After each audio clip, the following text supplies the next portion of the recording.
Chapter 3303. Money? My number? Homine asked. Yes. What kind of person? I think a young girl. She said she had a rare disease. But I don't treat rare diseases. Homine smiled helplessly. I've explained it, but the girl didn't listen. She insisted on your number, so the clinic asked me to ask for your opinion. I see. Okay, let her in. Forget about the money. Just charge the usual registration fee, Huamin ordered. Shenjia nodded and turned to leave. Huamin continued to look at the hospital's report. 5 minutes later, there was a knock on the door. Come in. Dr. Hua. I'm the patient who just registered with you. Oh, okay. Come and sit down. Huamin didn't notice anything unusual.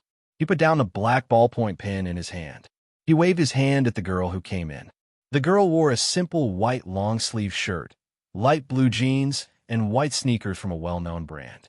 Her long hair was down, and she wore a black baseball cap. The most important thing was that half of his face was covered by a black mask, making him look mysterious. Huamin glanced at her and wondered if she was a celebrity or an internet celebrity, so it was inconvenient for her to meet people. Dr. Hua, it's so hard to get your number. We discussed for a long time before you agreed to let me see you. The girl complained as soon as she sat down. Don't blame them. It's my own fault. I'm pregnant now, so I don't take that much work. I'm only in charge of the hospital's management and daily life. Oh, I see. The girl purposely dragged out her words. Where do you feel uncomfortable? I have a lot of strange spots on my face. I don't know what disease it is. Spots? Then you should go to the dermatology department. Huamin felt that he might not be an expert in this field, so he didn't dare to treat her casually. It would be bad if he misdiagnosed. Dr. Hua, you can't be so irresponsible. I know that you doctors push the responsibility to other departments to avoid your own responsibility. No, it's not like that. Young lady, you've misunderstood. What I mean is that I'm only good at obstetrics and gynecology, neurology, orthopedics, or brain surgery. The rest are beyond my ability. I can't treat you rashly. What if I make a mistake and delay your recovery? I'm not afraid of being delayed. I trust you, Dr. Hua. The little girl was extremely stubborn. Hearing her sweet voice, Huamin sighed helplessly. How about this? Take off your mask first, and I'll take a look at your face. Is it convenient? The girl didn't say anything. Don't worry. No matter who you are, I won't tell anyone that you came to see me. Keeping the patient's privacy is our most basic professional ethics. Please believe me. Okay then, but Dr. Hua, my face is really scary. You don't have trypophobia, do you? No. You have to be mentally prepared. There are a lot of spots, and it's very scary. The little girl warned Huamin again. Don't worry. I'm someone who can eat a bowl of wonton noodles in front of corpse. I won't be scared. After speaking, Huamin stood up, took out a pair of disinfectant gloves from the disinfectant cabinet behind him, and put them on. Then he walked out from behind his desk and stood in front of the little girl. Slowly, he helped her take off her mask. The moment the mask was taken off, Huamin was dumbfounded. It was as if he was sleepwalking. Chapter 3304. My goodness. Xiao. Yin, how come it's you? Luyan didn't tell her sister in advance because she wanted to give her a surprise. But she was surprised. Luyan pretended to be an unreasonable patient and used this opportunity to get close to Huamin. Huamin didn't expect this at all. Sis, are you surprised? Are you surprised? Luyan stuck out her tongue and lifted Huamin up with great strength. Damn girl, why didn't you tell me? It's so surprising. Maybe because she was pregnant, she was very emotional. So, she burst into tears. Huamin cried as she spoke. Last time in Australia, Luyan left without saying goodbye. Huamin had been sad for a long time and missed her sister dearly. She had thought she wouldn't see Luyan again until New Year's Eve. She didn't expect the sisters to meet again so soon. I thought about this way of meeting for a long time on the plane. I knew you'd be surprised. Yes, I'm surprised and happy. Huamin looked up and wiped her tears. Sis, don't cry. Aren't you happy to see me? I'm just happy. There's a phrase called tears of joy. Do you know? Huamin said with a smile. Yes, I know. There's another phrase called sorrow comes after joy. Luyan said mischievously. Don't talk nonsense. Put me down. I'm dizzy. Lu Yin picked her up easily and lifted her into the air. She was so strong. Seeing the sisters reunited, Huamin was so happy that she cried. Then, she grabbed Lu Yan's hand and wouldn't let go. Yin, where did you go after we parted in Australia? I went to Brazil to catch a traitor in Rio de Janeiro. Did you catch him? Yes. Are you hurt? Of course not. Sis, you don't seem to know my strength. Lu Yin laughed arrogantly. I'm just worried about you. Sis, I'm really fine. All these years, I've been practicing self-defense the most. If anyone wants to kill me, it won't be that easy. By the way, where is Qiao Fei? Huamin looked around, but did not see Qiao Fei. He thought Qiao Fei was waiting outside. He didn't come. He didn't come? Is it outside? No, he didn't come back with me. Then where did he go? Didn't he fall out with his family? Huamin knew that Qiao Fei had nowhere to go. Qin Shu had told her that he had turned against his family in order to run away with Lu Yan. At that time, she had lamented that although Qiao Fei didn't speak much, his love for Xiaoyan was incomparable. He missed home, so he went back to Moscow first. Huamin frowned slightly when he heard that. He obviously did not believe his sister's lame excuse. Oh, sis. Anyway, don't ask. I'll explain it to you later. I'm so hungry now. I heard the cafeteria at Southside is good. Can you take me there? Lu Yin asked coquettishly. Of course. But you're finally back. How can I take you to the cafeteria? I must take you to eat good food. Huamin was about to take off his white coat and change into casual clothes. No, sis. I just want to experience your daily life. Take me to the cafeteria. You have so many tricks. Finally, Huamin couldn't resist Lu Yan's begging and took her to the cafeteria at Southside. As soon as they entered the door, they were surrounded by onlookers. The reason was simple. Lu Yan was one of the most beautiful women in the world. No matter where she went, no matter what she wore, she would shine. Many female celebrities would turn pale in front of her. Wow, look, who's the girl beside the vice director? She's super beautiful. The people in the hospital talked among themselves. Chapter 3305. Yeah, I've never seen such a beautiful girl. Look at her eyes. They're so beautiful. They're black and very bright. Yeah, she has a great figure. Wow. Is she a celebrity? Is she an actress from Imperial Star? Everyone made their guesses. There were even some male doctors with weak willpower who gathered their courage and walked over. Good afternoon, Vice Director. Dr. Zhao. Huamin looked up and smiled. Is she your friend, Vice Director? The male doctor asked shyly. She's my younger sister. Huh? Your younger sister? No wonder she looks so much like you. Huh? Really? But I don't think I look like my sister at all, Lu Yin retorted. No way. You look alike. The male doctor was still trying to find a topic to talk about. But we're not biological sisters. We have different genes. How can we look alike? I'm adopted and my sister is biological. Lu Yin joked. The male doctor was embarrassed. Ahem. Dr. Zhao, you can go back to your work. Huamin hurried to send him away. So many idiots. Lu Yin chuckled with chopsticks in her mouth. You? Don't tease me. I don't like that idiot. Okay. Sis, let's eat. Lu Yin rarely had such a good appetite. With hundreds of millions of yuan in wealth, she didn't care about any delicacies. In the cafeteria, she ate 2 simple dishes and 1 soup with relish. Maybe it really depended on the people she ate with. Lu Yan's plate was green pepper potato slices, braised carp, and seaweed egg soup. Huamin's plate was scrambled eggs with tomatoes, pan-fried pork ribs, and radish meatball soup. While the 2 sisters were eating, they kept swapping dishes and eating each other's dishes. They didn't mind that the other didn't say anything. They even enjoyed it. Sis, is the baby in your belly a boy? How did you know? Huamin was surprised.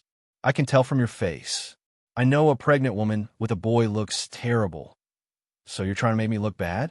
Huamin was speechless. It's not that ugly, it's just average. Lu Yin, do you want to die? This is my territory. Huamin laughed. The 2 sisters rarely met, but when they did, they were very close. They even had a tacit understanding when joking. This kind of feeling was really the kind of feeling that only blood relatives would have. Sis, Dad misses you too. Okay. Huamin nodded. Do you want to call her? Lu Yin didn't wait for Hua Min's reply. He raised his watch and dialed the number. There are too many people here. Could it be? Hua Min was terrified. He was afraid that his father's identity would be exposed. It's okay. Put on my Bluetooth headset. I won't use a video call this time, Lu Yin said in a low voice. He pulled out 2 Bluetooth earphones out of nowhere and put them on Hua Min. The professor's voice came from the other end. Xiaoyan, what's the matter? Dad, it's me.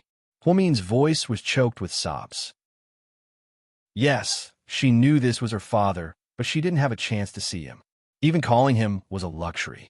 Professor Lu fell silent when he heard her call him Dad. The old man seemed very emotional. Dad, are you okay? I'm fine. I'm fine. As expected, the old professor's voice was trembling. Was he crying? Dad, thank you for helping me with Qin Chu's surgery and taking care of my daughter, Hua Min said in a low voice with tears in his eyes. Silly girl, don't thank me. I owe you too much over the years. Professor Lu's voice was choked with sobs. He seemed even more emotional than before.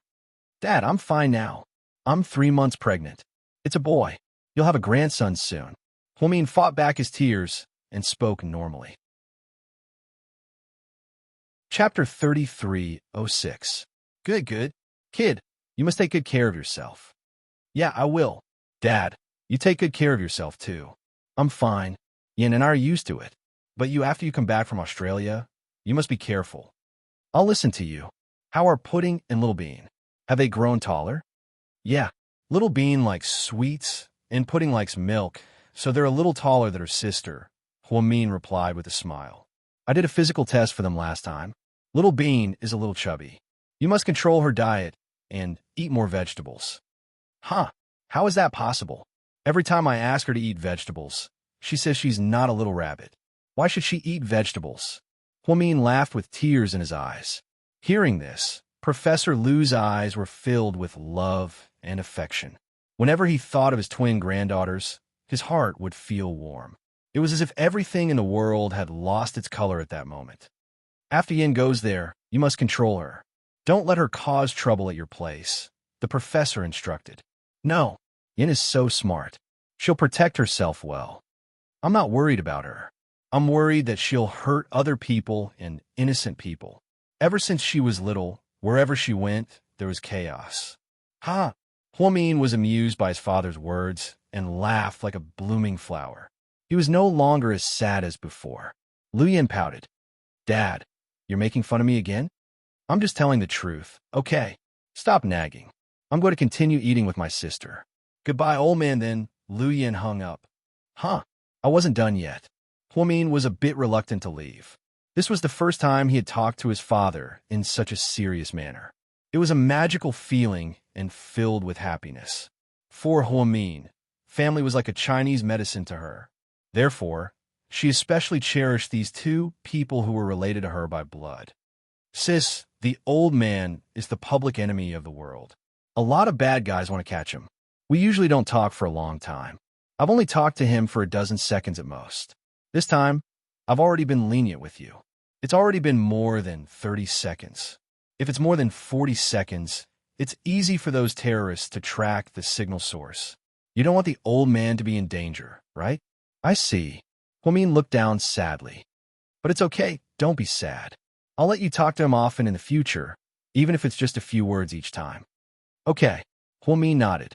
After dinner, Hua Min took Lu Yin back to his office. Lu Yin slumped on the sofa lazily, playing games on her tablet. She didn't like him in the past, but ever since she got together with Xiao Fei, she had been led astray by him. Whenever she was bored, she would take it out to play. It was really devilish. Yin, do you want to eat some fruit? I'll go out and buy some. Sis, don't be so busy. I don't want to eat anything. I'm stuffed just now.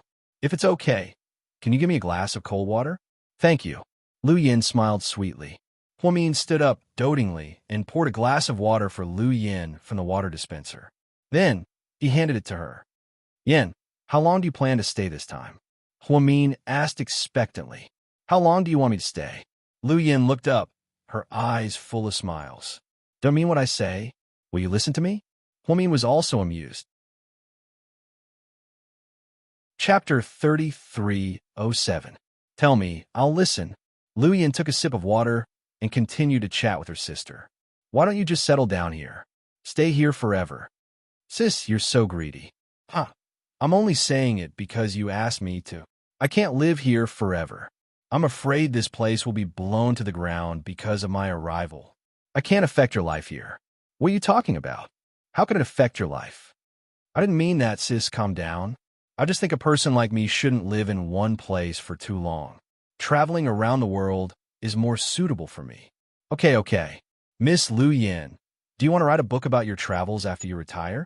It'll be called Traveling Around the World. Humin chuckled. That's a good idea. I'll think about it. It was rare for Lu Yin to stay in one place so quietly. She waited at Southside until Humin got off work.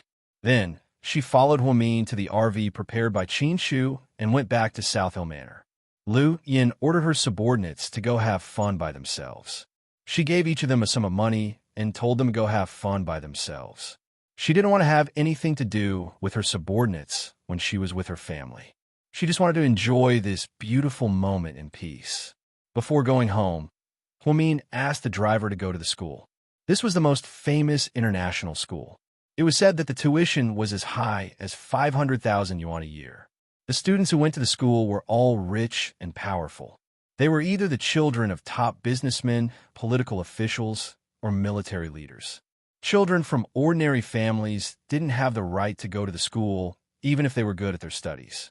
In this era, where everything depended on one's looks and parents, many things were actually very unfair. But life was just so unfair. Since ancient times, people had always been divided into different grades and ranks. The twins didn't like going to school, but they had nothing to do at home. In the end, they had to listen to their mother and go to school here. Although they had finished their classes a long time ago, they came here to pass the time like an amusement park. The bell rang, signaling the end of class. The twins were escorted out by 2 life teachers and 2 security guards. Sis, I saw someone give you a note this afternoon. What was it about? Was it a love letter? Little Bean asked nosily. If it's not a love letter, could it be that you're asking me to lend you money? Haha, since you love money so much, you won't agree to lend it to me even if I ask you. Why don't I write a love letter and date you first? Then I'll ask you to lend it to me after I become your boyfriend. That way, I won't have to return it after I borrow it. Wow, what a deep trap. Shut up. Pudding was speechless. When I woke up this morning, my left eyelid kept twitching. I don't know what's going on. I guess someone wants to treat you to Haagen-Dazs. TSK, do you think so little of me? Can a bowl of Haagen-Dazs satisfy me? Bullshit. At least 2 meals, Little Bean said confidently. That's all you've got. Pudding shook her head. My left eyelid is twitching. Good things are coming. If I'm not going to be promoted, I'm going to be rich. It's so noisy. Stop singing. Can't you change the song? Pudding couldn't take it anymore. Okay. I'll change it. Ha! You're my little apple. I'll love you no matter how much I love you. Stop. Why don't you sing the song you just sang? Pudding almost wanted to pinch Little Bean to death. At this moment, 2 women were standing at the door. Sis, look. The one beside Mommy. Is it? Little Bean looked from afar. Not sure if she was sure. After taking a closer look, Pudding's heart skipped a beat. Chapter 3308. That looks like Auntie, Pudding whispered. I thought she looked like her.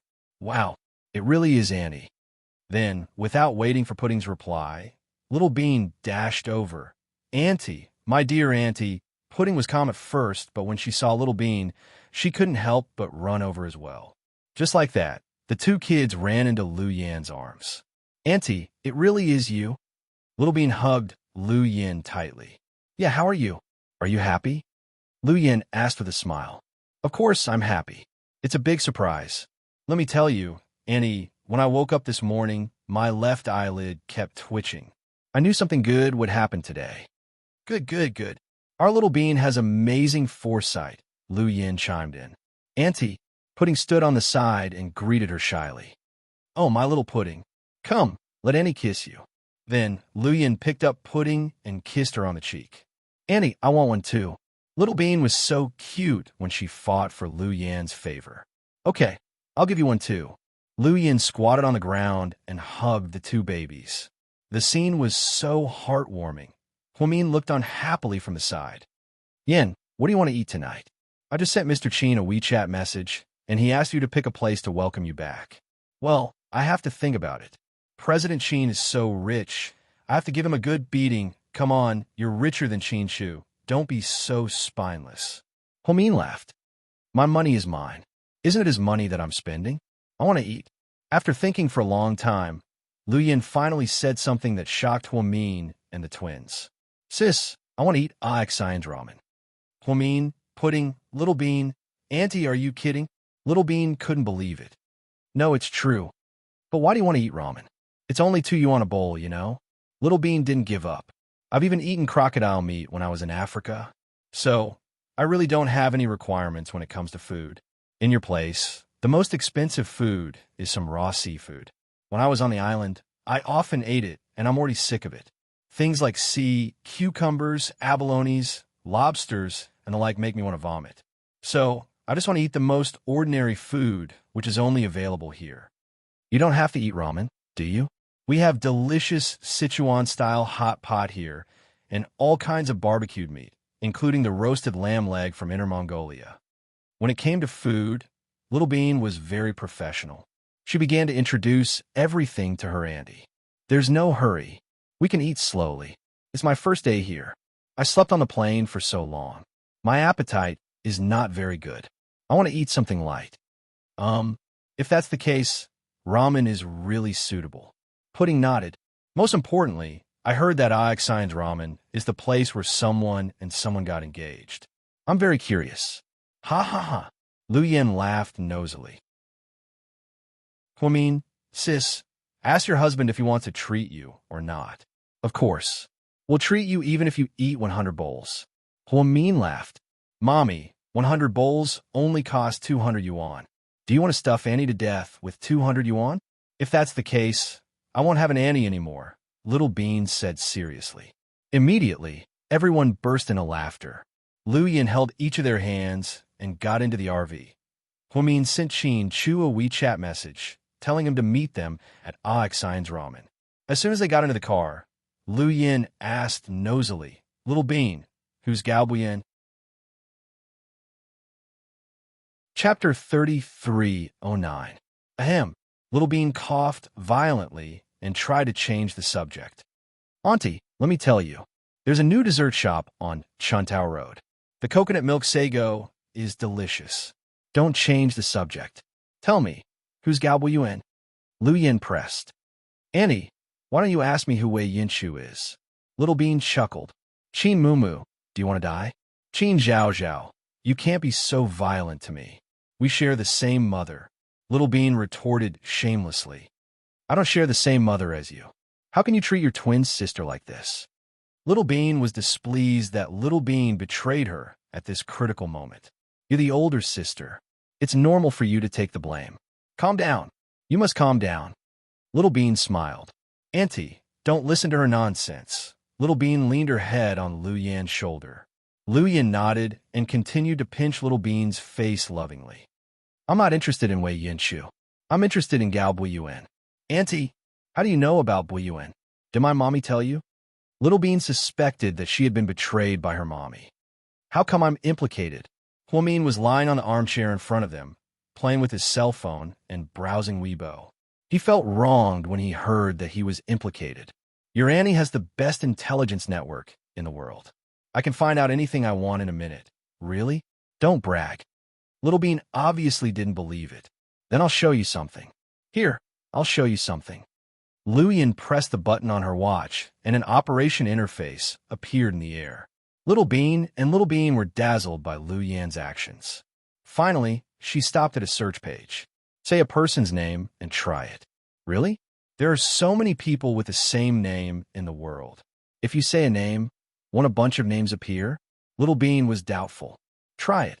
Lu Yin smiled and put her arms around Little Bean's neck. All right, then I'll say it. Cough, cough, Suyu. Little Bean yelled Suyu's name at Lu Yan's system engine in midair. 3 seconds later, all of Suyu's information appeared on the front page. His age, height, weight, constellation, ancestral home, current residence, position, family background, and experience were all recorded in great detail from kindergarten until now. There are also photos of Suyu at different ages. Some of the photos were so rare that not even Huamin had seen them before, let alone the twins. This information could only be said to be the most detailed in history. Wow, Anna, are you a spy? You're from the intelligence department, right? Little Bean was dumbfounded. She was completely convinced. What do you think? Lu Yin asked with a smile. I'm kneeling. Little Bean raised her little hands and bowed, looking extremely comical. Annie, you can find out just about anyone here? Pudding asked curiously. Yeah, there are so many people with the same name.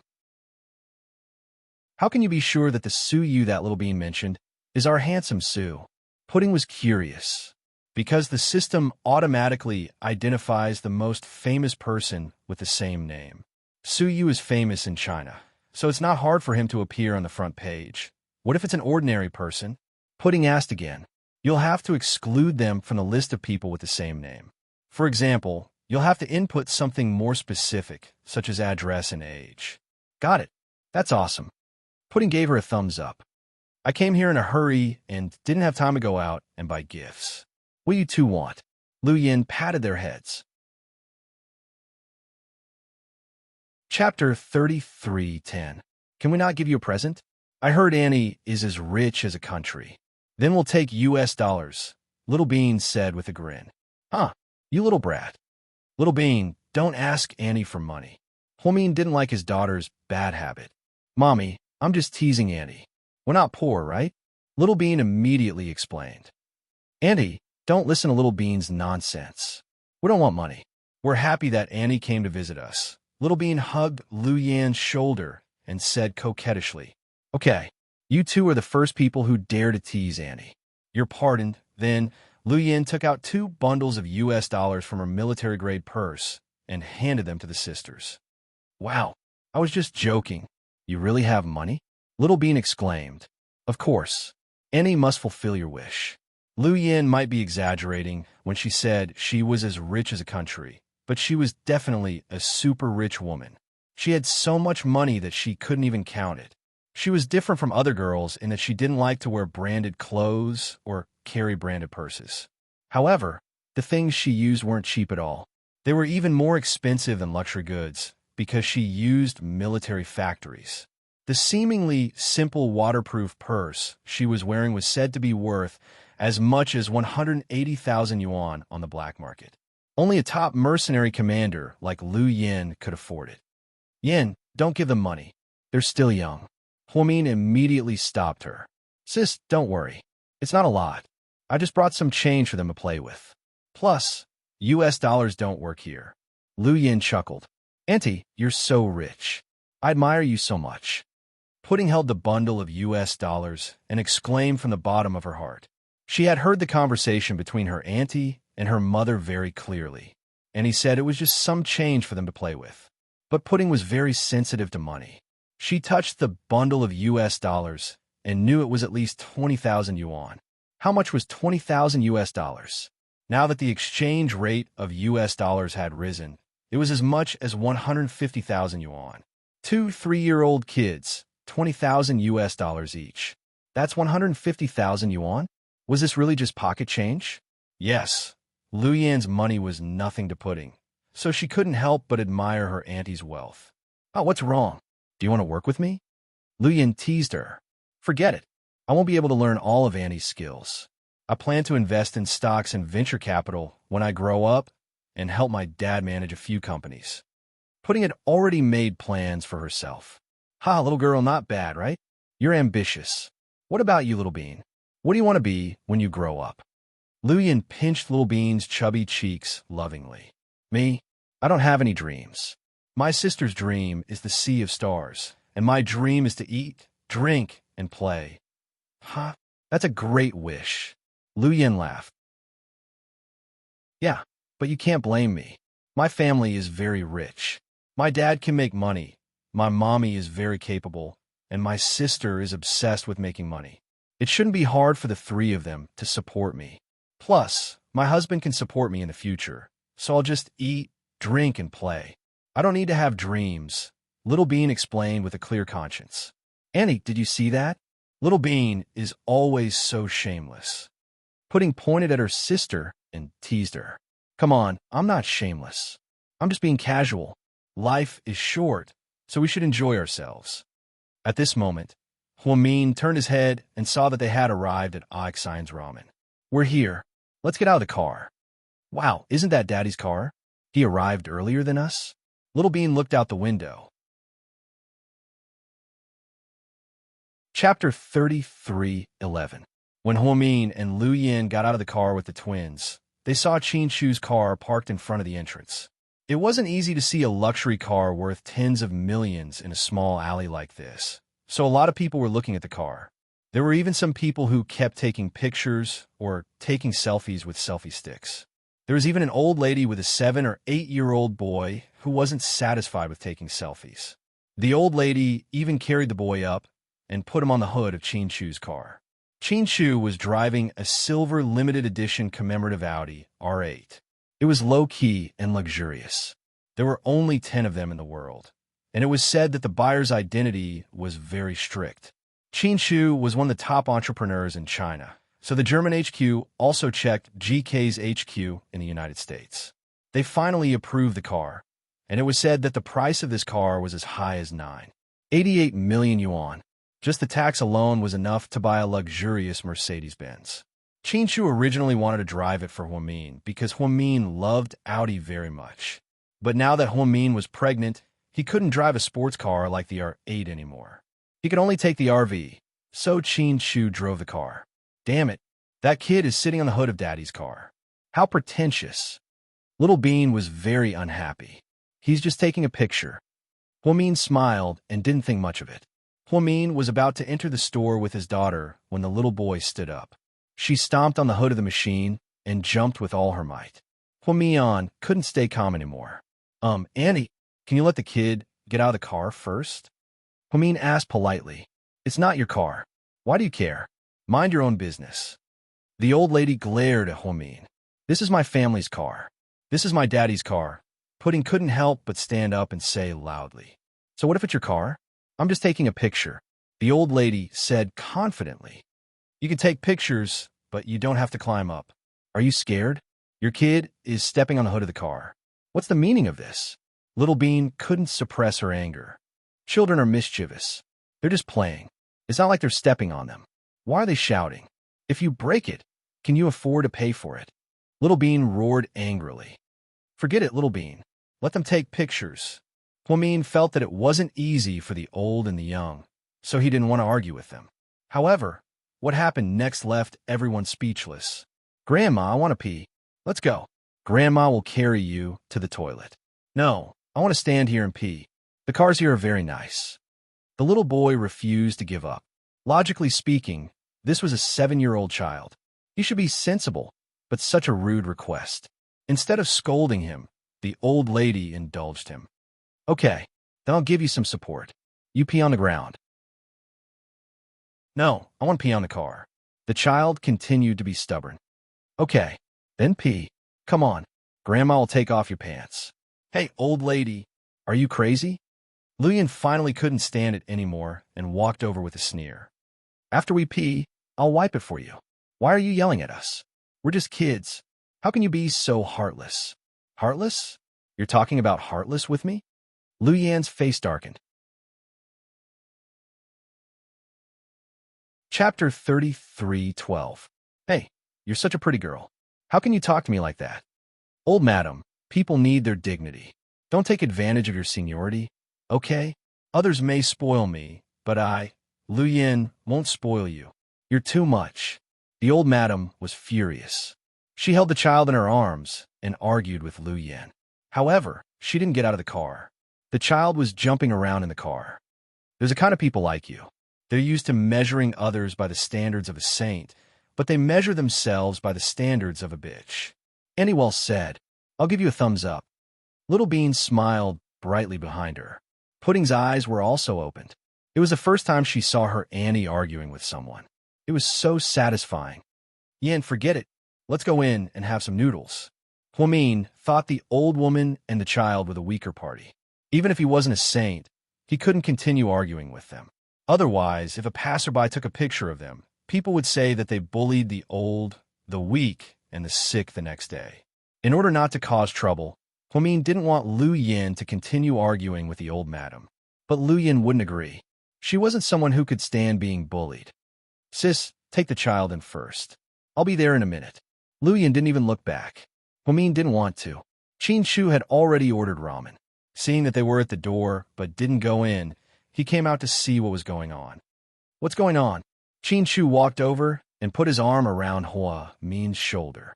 Your sister-in-law is arguing with an old madam to protect your luxury car.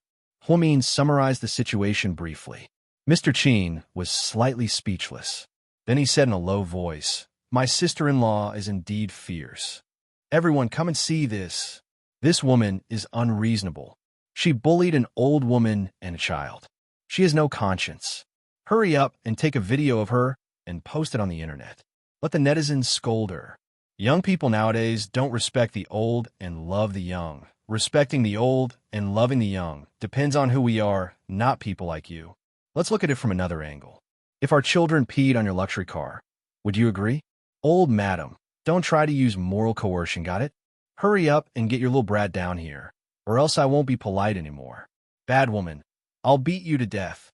That little boy must have been very spoiled at home. Therefore, when he heard Lu Yin ask him to come down, he didn't regret it. Instead, he scolded Lu Yin and made faces at her. "Fuck, this little bastard is really something. I'm going to scratch him to death." Little Bean couldn't help but roll up her sleeves and rush up. "Calm down. Auntie can handle it alone. Let's just watch quietly." Pudding grabbed the corner of her sister's shirt. "Everyone, please be reasonable. They're bullies. Just because they're rich, they bully us commoners. They have no dignity. Will the police do anything about it? Stop yelling. The police won't care about shameless things like this," Lu Yin said. "Damn girl, if I lie down here today, you won't be able to leave without 100,000 yuan. Humph." Seeing that no one was helping her, the old woman sneered and threatened Lu Yin. Ever since the incident of the old woman helping an old woman on the street turned into a vicious incident, many old people blackmailed young people. They were heartless. Try it. You could try it. I'll tell you, I won't just beat you up. I'll run over your car and do it over and over again until you're dead. When I'm satisfied, I'll throw 2 million yuan to your descendants. But you won't be able to enjoy it. Your ashes might be blown away by the wind. With my current financial strength, I can afford to kill 1,000 old women like you every day. Do you believe me?" Lu Yin said viciously. Chapter 33:13. The old lady's face turned pale with fright. She had been a troublemaker all her life, but this was the first time she had encountered someone like this. It was terrifying. In the past, when she threatened the rich people, they would give in to her obediently. She didn't expect the little girl in front of her to want to kill her, Grandma. Seeing Lu Yan's ferocious eyes, the little boy seemed a bit scared. He didn't dare to mention peeing again. "Come on, lie down. I've prepared the money to pay for your life." Lu Yin crossed her arms. "Psycho, let's go Tao. The old lady was so scared that her legs turned to jelly.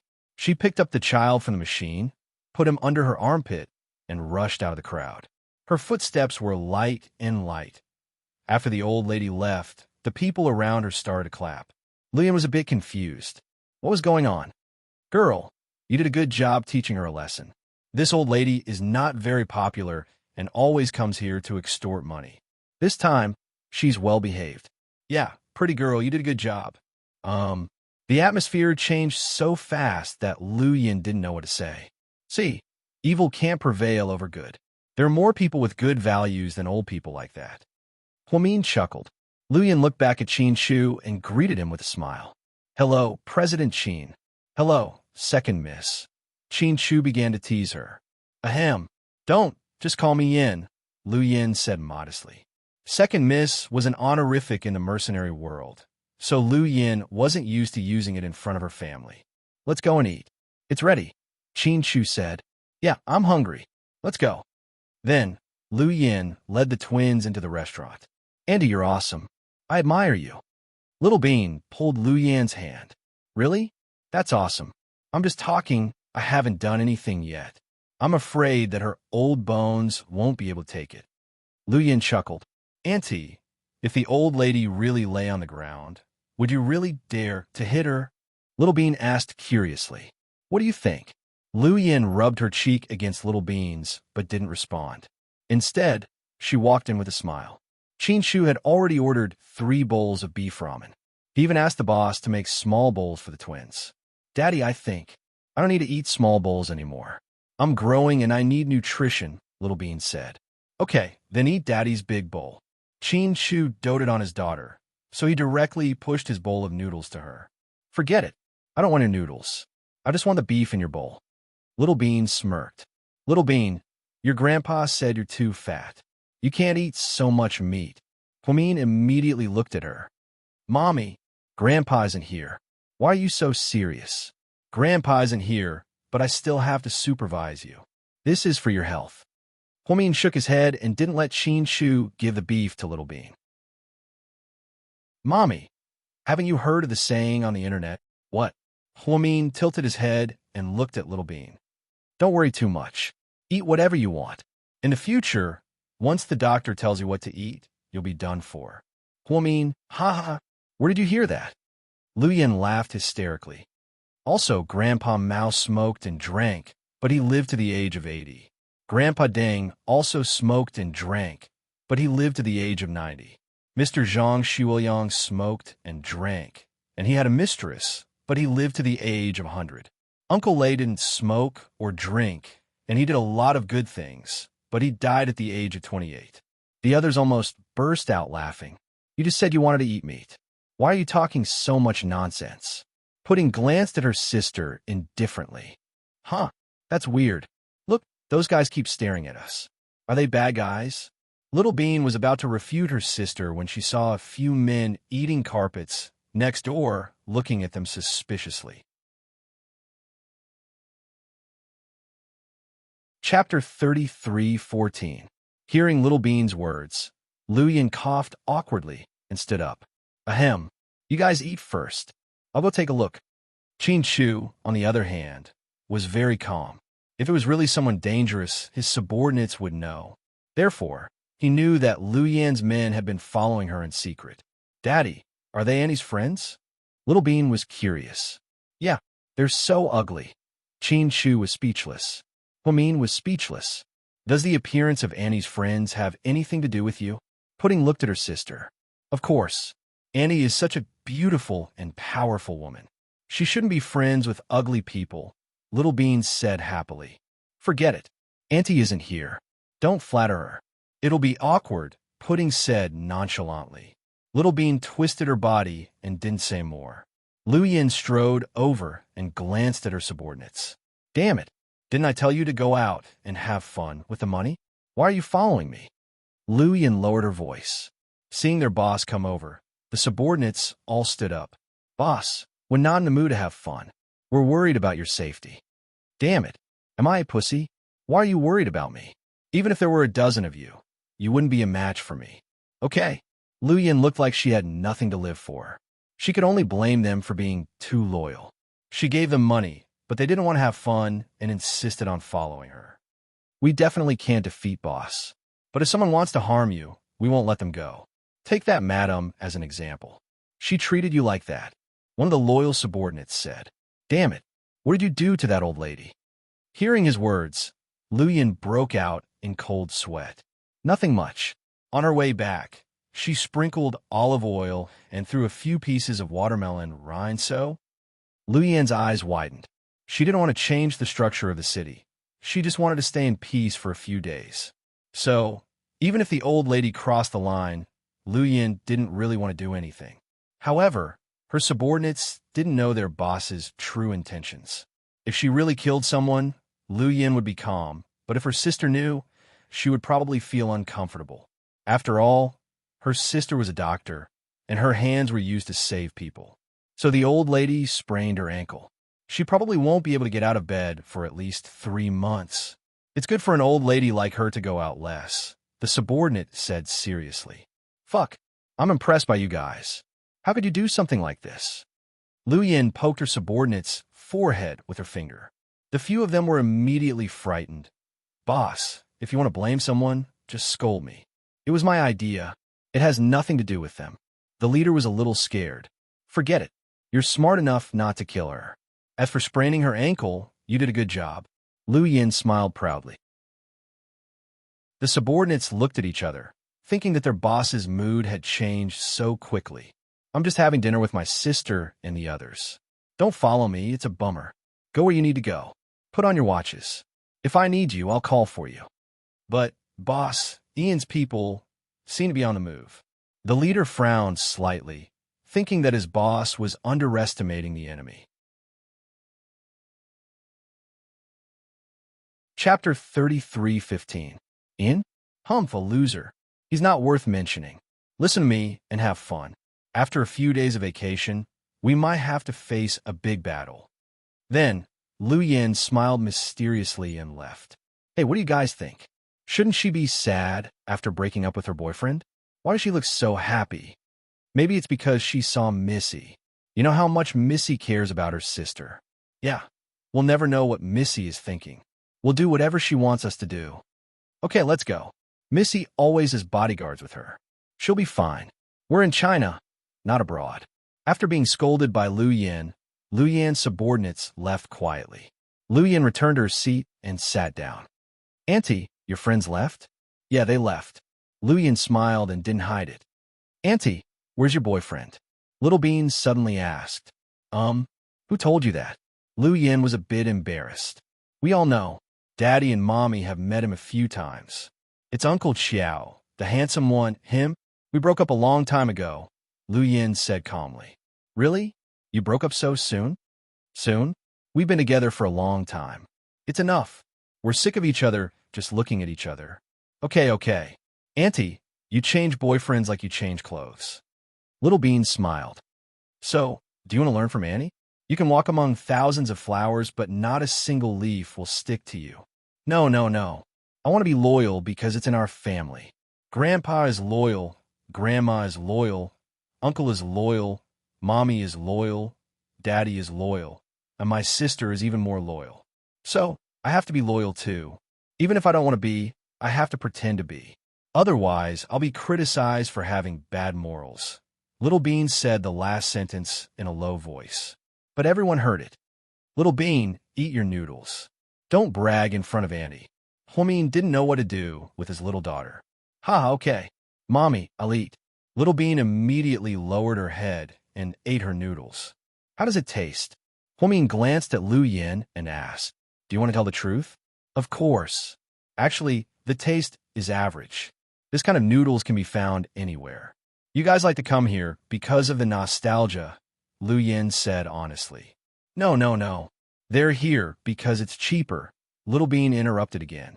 I don't think so. Your daddy and mommy are rich people in this city. There's no need to be so stingy. Lu Yin laughed. Little Bean, you're bad-mouthing mommy and daddy again. You only know how to suck up to Annie. What will you do when Annie leaves in a few days? Then I'll go with Annie. I can go see Grandpa too, Little Bean said nonchalantly. Oh, you betrayed me so soon. Okay, if that's the case, I'll transfer your nationality tomorrow, Qin Chu said with a straight face. Comrade old Qin, I'm just joking. It's not a big deal. Don't take it too seriously, okay? Comrade Qin, I'm just joking with you. You're too nervous. Qin Chu laughed. Okay. The older the wiser. I can't outtalk you. You're the best, President Qin. Little Bean admitted defeat.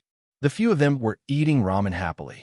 In the distant city of Moscow, Xiao Fei's return was like a sudden clap of thunder to the originally dull Qiao family. Young Master Qiao is back. I heard he brought a woman with him, but it's not Lu Yin. The Qiao family's subordinates began to spread the news. Xiao Fei walked toward the family's main hall with Amy, receiving strange looks from the people around him. Chapter 33:16. The moment Xiao Fei got off the plane in Moscow, the Qiao family received the news. So, Xiao Fei's father wasn't surprised. The moment he saw his son, Xiao Fei's father was a bit emotional. Xiao Fei was his favorite son. He had been heartbroken when Xiao Fei fell out with him for a woman. Now that he was back, "Dad, I'm back," Xiao Fei said casually without any awkwardness. "It's good that you're back." The old man of the Xiao family loved his son and didn't complain. On the other hand, Xiao Nan, who was sitting at the side, sneered. "Third brother, when you left, you already said that you would leave. You've always been a person who cares about your reputation. I really didn't expect you to go back on your words so quickly. It seems like you can't survive outside, right? You eat women, live in women's houses, and spend women's money.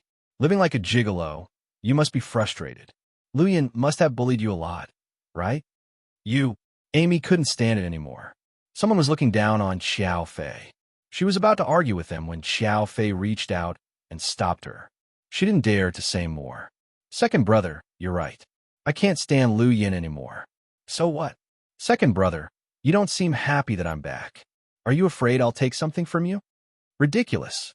What do you have that you can take from me?" Xiaonan looked at Xiao Fei provocatively. "What you think is precious may not be what I want. I don't like to fight with others." "Second brother, you don't have to be so cautious." "How can that be? We're brothers. How can I be cautious of you? Like Dad, I love you very much." Xiaonan emphasized the word love. Anyone with a discerning eye could tell what was going on. "Dad, I just came back. I'm tired from the long flight. I'll go back and sleep." "Okay, when you're rested, we'll have dinner to welcome you back." The old man loved his youngest son very much and let him do whatever he wanted. Then, Xiao Fei walked out with his usual aloofness. "See you off, young master." The elders were very respectful to Xiao Fei. Xiao Nan's expression changed when he heard them call him young master. In Xiao Fei's bedroom, to be honest, looking at this familiar place, Xiao Fei's cold face did not change at all. However, she missed Lu Yan's private jet. She had spent most of her time on it in the past few months. "Wow, young Master Qiao, your palace is so beautiful. This kind of Russian-style architecture is very unique." It was AI Mi's first time here. She was curious about everything, but most importantly, she was happy. Without Lu Yin as an obstacle, she believed that it wouldn't be long before she could climb into Xiao Fei's bed. After all, he was still here as Xiao Fei's servant. "I'm going to sleep. If you want to wander around, don't wander around. If there's danger outside this garden, I can't protect you," Xiao Fei said calmly. "I understand, young Master Qiao." Aimi smiled. Xiao Fei turned and went into the inner hall to rest. Holding a bottle of water, Aimi was just about to go in and take a look. However, Xiao Fei slammed the door shut and blocked her outside the door. She suddenly felt awkward. She knew young Master Qiao was still wary of her. After all, he couldn't accept her so quickly. After entering the inner hall, Xiao Fei lay down on the big, soft bed and felt depressed. He missed Lu Yin so much. Yes, they had only been apart for less than 48 hours. But he missed her so much, in another palace. "Master, the third young master is back. What should we do?" Xiaonan's subordinates seemed to be on high alert. Chapter 33:17. "No, it's good news for me that he's back." Xiaonan smiled. "I don't understand. Please enlighten me, Master." "You don't need to understand. Besides, now that I have a new partner, I don't need him anymore. He'll die sooner or later." Late at night in Moscow, Xiao Fei went to bed early and didn't go out. After attending his father's welcome dinner, he went into the inner palace and locked the door. Amy slept in the guest room. At midnight, she got up quietly. Then she slipped out of the back door of Xiao Fei's palace, where someone was waiting for her. "The director sent me to pick you up." The man spoke in English, afraid that Amy couldn't understand Russian. Amy nodded and didn't say anything. She followed the man as he walked. After a series of turns, they arrived at a desolate old factory. Seeing him, Amy nodded respectfully. "Mr. Qiao, good. You completed the task I gave you." Leaning against a pillar, Qiao then smoked a cigar and seemed to be in a good mood. "I didn't expect it to go so smoothly," Amy said. "So, I want to ask, did Lu Yin really believe it? Is there a trap?" Xiaonan asked cautiously. I don't think so. I've been with her for years, and I can tell if she's lying or not. Lu Yin is very jealous. When she saw me being intimate with young Master Qiao, she exploded and said a lot of hurtful words. Mr. Qiao told me that young Master Qiao is a man of few words and doesn't like to explain himself. So it triggered a bigger conflict between us and led to this situation. When you left, Lu Yin didn't say anything. She told third young master not to go back. Amy answered. Is Lu Yin still in Brazil? I'm not sure. When we left, she was still there. Did Lu Yin go to Brazil just to catch the traitor? I think so. Have you been in contact with other gangs or gangs? No. Good. Without Lu Yin, Xiao Fei is a piece of trash. Xiao Nin smiled wickedly. Mr. Qiao promised not to hurt third young master. Amy was nervous. Although she had been bought over by Qiao Nan, her feelings for Xiao Fei were real. Don't worry. No matter what, he's still my younger brother. As long as he doesn't threaten my authority, nothing will happen to him. Do you have any plans after this? Amy asked. Yes, my partner wants to join me, to start fishing big fish. Xiao Nan smiled. It won't be easy for you to catch Lu Yin. She's very smart, Amy added. It doesn't matter. We have our ways. If Xiao Fei wasn't by her side, she would have been like a turtle in a jar. Now that she's chased Xiao Fei away, let's see who's going to give her advice. Are you going to kill Lu Yin? Amy was a bit hesitant, even though she knew Lu Yin wouldn't be a threat to her if she died. But after all, she was his lord. If she really died, he might feel a little sad. Kill? Of course not. Lu Yin is very, very valuable. My business partner said she's very useful. Mr. Qiao, are you talking about Ian? Amy guessed. Ian? That guy is all about sucking blood. I really don't like crazy vampires. I can tell he won't be able to do anything big. Me was surprised, because from Xiao Nan's words, it seemed there was someone more important who wanted to catch Lu Yin. Take this, and put in Xiao Fei's breakfast coffee every day. Xiao Nan suddenly took out a small porcelain bottle and handed it to Amy. Chapter 33:18. What's this? Amy was worried. It's a neurological drug. Why do you want to give it to young master? Amy was nervous. Don't be nervous. Woman, he won't have any side effects. He'll just feel drowsy. In this way, he can spend time with you and won't have extra energy to meddle in Lu Yin's affairs. You don't want him to get back with Lu Yin, right? You don't believe me? Xiao Nan raised his eyebrows. I just don't want to do anything to hurt young master. Amy held the porcelain bottle in her hand, feeling conflicted. I told you it's not a lethal drug. I can kill Xiao Fei at any time.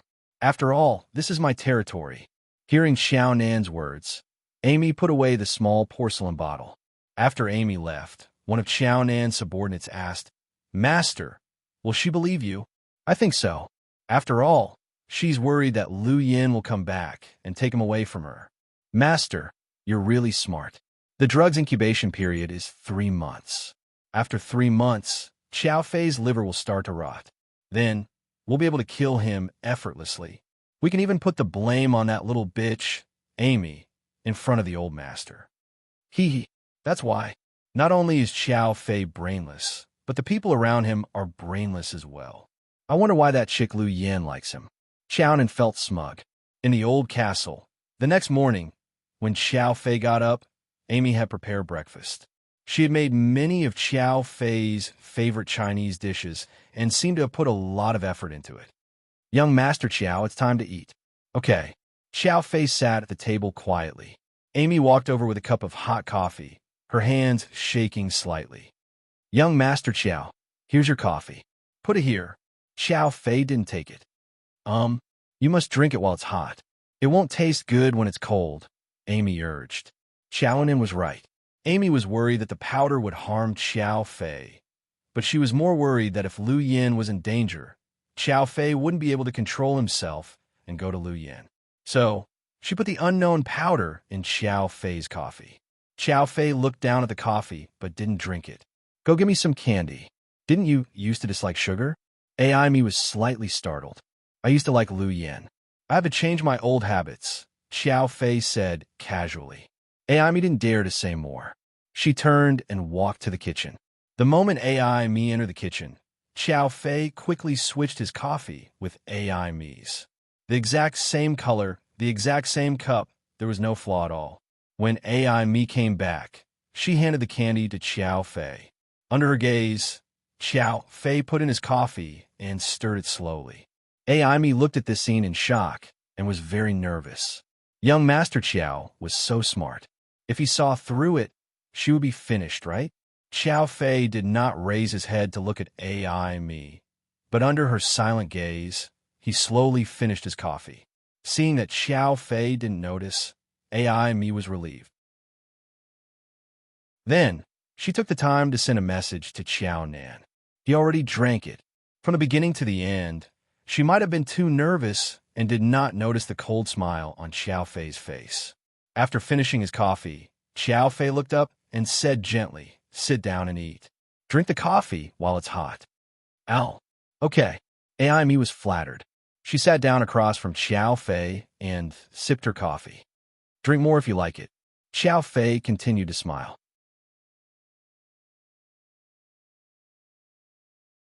Chapter 33:19. Aimi felt extremely happy. She didn't expect young Master Qiao to be so nice to her so soon. It seemed like he would fall in love with her very soon. At South Hill Manor, Lu Yan's arrival made the house even livelier. Huomin didn't say much about Lu Yan. He only told his in-laws that she was his cousin. Qin Shu's parents didn't ask more questions. They just welcomed Lu Yan warmly. Midnight. "Sis, I want to sleep in the same room as you." Lu Yan hugged Huomin coquettishly. Ahem. Qin Shu coughed lightly to remind her. "President Qin, don't be so stingy. You hug your wife every day. Just lend her me for a few nights. After all, I'm your sister-in-law." Lu Yan played the emotional card. "A few nights? Are you kidding me? One night at most." Qin Shu didn't want to let Lu Yan borrow his wife for a few nights. One night isn't enough. "No, you have to sleep with me while I'm here. Otherwise, I'll go out and stay in a hotel." Okay. I'll book a presidential suite for you." Qin Shu immediately replied enthusiastically. "But sis, I'm a girl. It's not safe for me to go out and stay in a hotel at night. Will I be in danger?"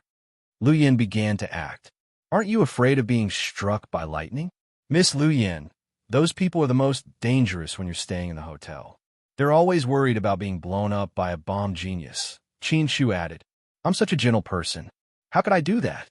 Lu Yan bit her lip and smiled. "So, whose masterpiece is ghost number one?"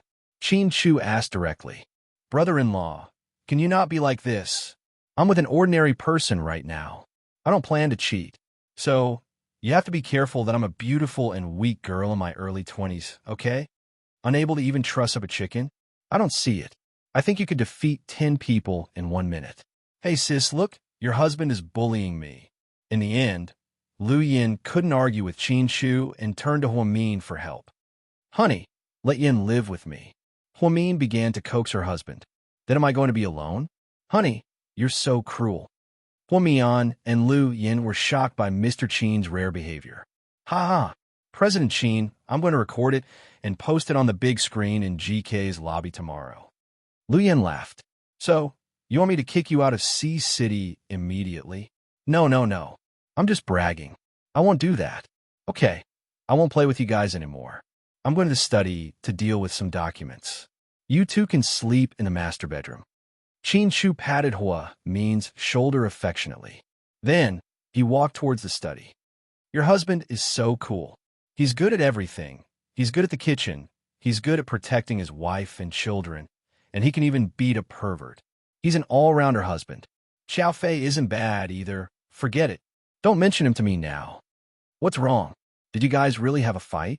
Huomin asked. "It's not that simple. Anyway, it's okay." "Ha! Sis, I can sleep in your big bed now. Wow, I'm so happy." Lu Yan put her arms around Huomin's neck from behind like a little sister acting coquettishly with her elder sister. Huomin felt warm and happy just by looking at her. "Auntie, you're so lucky to be able to sleep with Mommy. We usually want to sleep with Mommy, but Daddy won't let us." He even said that we should be independent. Who would believe that? Daddy's a stingy guy who won't lend mommy to us. You're the one who's more important. Hearing that her auntie could sleep with mommy, Little Bean's eyes were filled with jealousy. Haha, so are you jealous now? Lu Yin teased Little Bean. Chapter 33:20. Yes, I'm jealous and jealous, Little Bean said frankly. Haha, good girl. Go back to your room and be jealous. I'm going to sleep with my sister. Auntie, can't you take me with you? Of course not. This is just the two of us, and no one can interfere. Good night. Lu Yin was so pleased with herself that she didn't even include her niece. Auntie, if you say this, I won't love you anymore, Little Bean said coquettishly. If you don't love me, fine. Where's the $20,000 I just gave you? Give it back. Lu Yin reached out her hand. Hee hee, don't joke around. I'm just kidding. Auntie, my love for you is like a surging river, okay? Stop. You're going to say that you'll live in our hearts forever, right? Lu Yin chuckled. Ha ha, I didn't say that. You said it yourself. I won't take the blame. Go back to your sister. We'll go our separate ways. Finally, Little Bean followed, putting back to their room to sleep. Lu Yin hugged her sister happily and took over the master bedroom. Qin Shu took his laptop to the study to continue working. Lu Yin was wearing Ho Min's cotton nightgown. Obviously, she looked better in it than Ho Min. After all, Lu Yin was very pretty. Yin, we're biological sisters, but why are you so much prettier than me? Ho Min exclaimed. Ha ha ha. That's because you look like our dad, and I look like our mom, Lu Yin said proudly. Our mom's pretty, right? While Ho Min lamented that genes treated him unfairly, he suddenly remembered that he had never seen his mom's photo and didn't know what she looked like. He only knew that her name was Linya. As for the rest, Lu Yin didn't want to talk about it, and neither did their father. Yeah, our mom's prettier than the gods. Even I'm not 1/10 as pretty as our mom. Is she a peerless beauty like Audrey Hepburn? Ho Min imagined. I think she's prettier than Hepburn. Really, I'm not exaggerating. Do you have photos? Let me see. Ho Min thought that Xiaoyan might have photos on her phone. Yes, but Dad told me not to tell you too much about our mother. Why? Ho Min was a little surprised. That's right. How should I put it? A lot of things have happened about our mother, and there's a lot of information about her. Moreover, her identity has now been listed in the Red Alert. There's no information about her in any country or database in the world. Let me put it this way. There's no information about Ms. Linya on Earth now. Could it be that our mother is an alien? Ho Min was even more surprised. Ha ha, sis, are you dumb? Aliens? You've watched too much Star Wars. Lu Yin laughed. She clutched her stomach and laughed at her adorable sister. You made it sound so mysterious, so my imagination ran wild. Huh, that's too wild. Anyway, don't think too much about it. I'll tell you when I need to. Can I see the photos? Ho Min had only one small request. Actually, all of her photos have been destroyed. The only one I have left is this. Then, Lu Yin turned on the system on her watch and began to decrypt the code. Ho Min was dazzled by the number of codes. Finally, an illusory image appeared in the air. It was a sketch. You drew it? Ho Min asked. Yeah, Dad destroyed all the photos of our mother. I couldn't bear it and kept this sketch. She is really beautiful, Ho Min murmured as he looked at the sketch.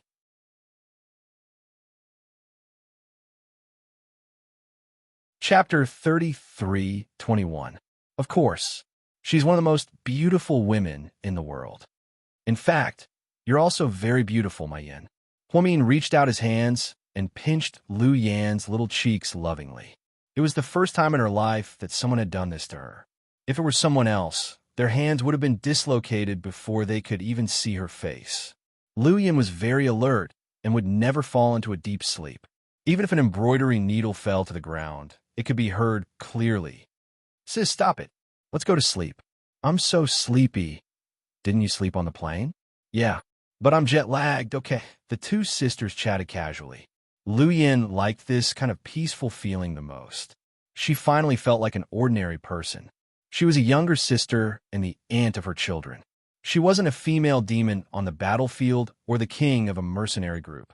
She wasn't the most wanted criminal or a woman with a special identity who was constantly being hunted. Seeing Lu Yin fall asleep, Huamin got up quietly. She had been worried about Qin Shu's sleep problem. Sure enough, when Huamin went to the study, it was already midnight. Qin Shu was still working. "Honey, why aren't you asleep yet?"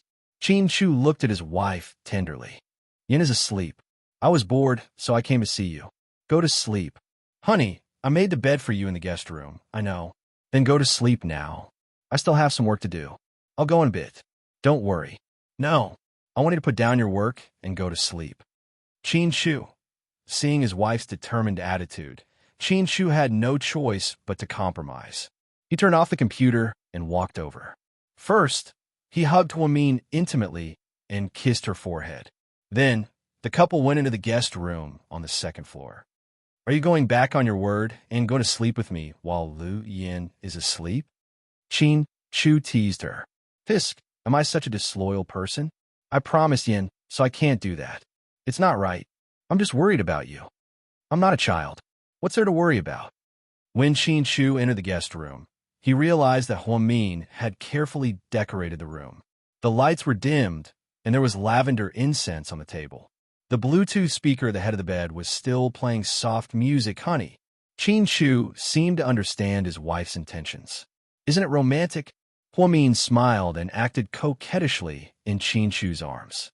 "Yeah, if you weren't pregnant, I think we would be doing something right now." Mr. Qin's blunt words made Huamin blush slightly. Even though she was already a married woman and a mother of two, she had always maintained a shy and girlish attitude when it came to matters between men and women. It wasn't pretentious. Perhaps it was just a personality problem. She was shy and couldn't let go. "Don't talk nonsense. Your son will hear you." Huamin pointed at her belly. "What are you thinking?" "I mean, at this moment, the two of us should dance a waltz and drink some red wine or something." "Ah, you're playing with me." Huamin realized that she had been tricked by Mr. Qin again. "Be a good girl and go to sleep. You're pregnant and can't stay up late." Qin Shu coaxed his wife. "Honey, I'm going to work tomorrow. You might feel bored. You can ask Yang to take her around." "Are you kidding?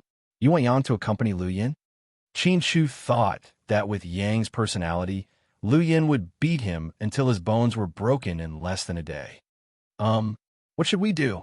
We can't let her wander around by herself, right?" "I think Su Yu is a good choice," Qin Shu said. Chapter 33:22. Su Yu. Huamin froze, not daring to think of him. But Yin has Xiao Fei and Su Yu has Zheng Ro. Is it a good idea for you to set them up?" Huamin thought Qin Shu was trying to set Lu Yin and Su Yu up. "No, you misunderstood me. I mean, with Lu Yin's personality, ordinary people can't be her partner, not even Yang. Among us, only Su Yu, who's not afraid of anything, can compete with Lu Yin." Won't they fight?" Huamin asked. "Can Su Yu defeat her?" Mr. Qin asked. Good. Maybe they'll be good friends. I'll call Su Yu now." "Don't. It's midnight. Are you sure Su Yu won't scold you if you call him?" Qin Shu chuckled. "Oh, right. I forgot.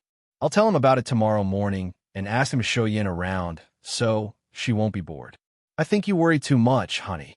With Lu Yan's personality, she won't be bored even if you send her to space."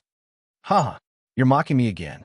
Huamin raised her fist and pounded on her husband's chest. "Honey, now that you have a sister, you don't want your husband anymore?" "Don't talk nonsense. Go to sleep," Huamin said. "Yes, madam." With a smile, Huamin walked out of the room and saw Qin Shu had changed into pajamas. The smell of lavender was good for sleep, but it didn't seem to have much effect on Qin Shu's stubborn insomnia. So, Huamin secretly added some Chinese medicine he made into the lavender incense. However, because the medicinal smell was relatively light, it was covered by the smell of lavender, so Qin Shu didn't notice it. Although it wasn't a good idea to use Qin Shu as a guinea pig, Huamin had no other choice. Her heart ached for the man she loved to the bone. If a person didn't sleep night after night, that kind of torture would be worse than death. Huamin didn't want her husband to suffer like this. Therefore, after returning to Southside, she read a lot of information every day and kept doing experiments. Chinese medicine had the least side effects and was non-toxic. Although she didn't know how effective it would be, she was willing to give it a try, even if it was risky. After Qin Chu laid down, he couldn't fall asleep, just like every other day. He held his phone and flipped through some financial news. Half an hour later, perhaps due to the effect of the drug, he actually felt slightly sleepy. Then, she fell asleep in a daze. Although it was a very light sleep, he did fall asleep, which made Qin Chu ecstatic. An hour later, it was 1 o'clock in the morning. Huomin quietly came out of the room again and secretly opened the door. When she found that Qin Chu wasn't sitting by the bed smoking, but lying motionless on the bed, she felt relieved. Although she didn't know if the effects would last, at least it was better than before. At 3 o'clock in the morning, Qin Chu woke up abruptly, and then his head was covered in cold sweat. He had a strange dream. In the dream, a woman told him that she had come to get something from him. The woman was wearing a black veil, but he recognized the tattoo on her arm. It was a blood skull. The person who gave him the lighter had the same tattoo on his arm. Qin Chu was no longer sleepy, and he lit a cigarette. Today was a little better than before. At least he could sleep lightly. He sat on the sofa by the window, smoking, and fiddled with a strange-looking lighter in his hand. He remembered that back then, he used this little thing to scare away that big pervert Ian. Then about this lighter and those people with special identities, were they still in contact? Qin Chu suddenly felt very uneasy.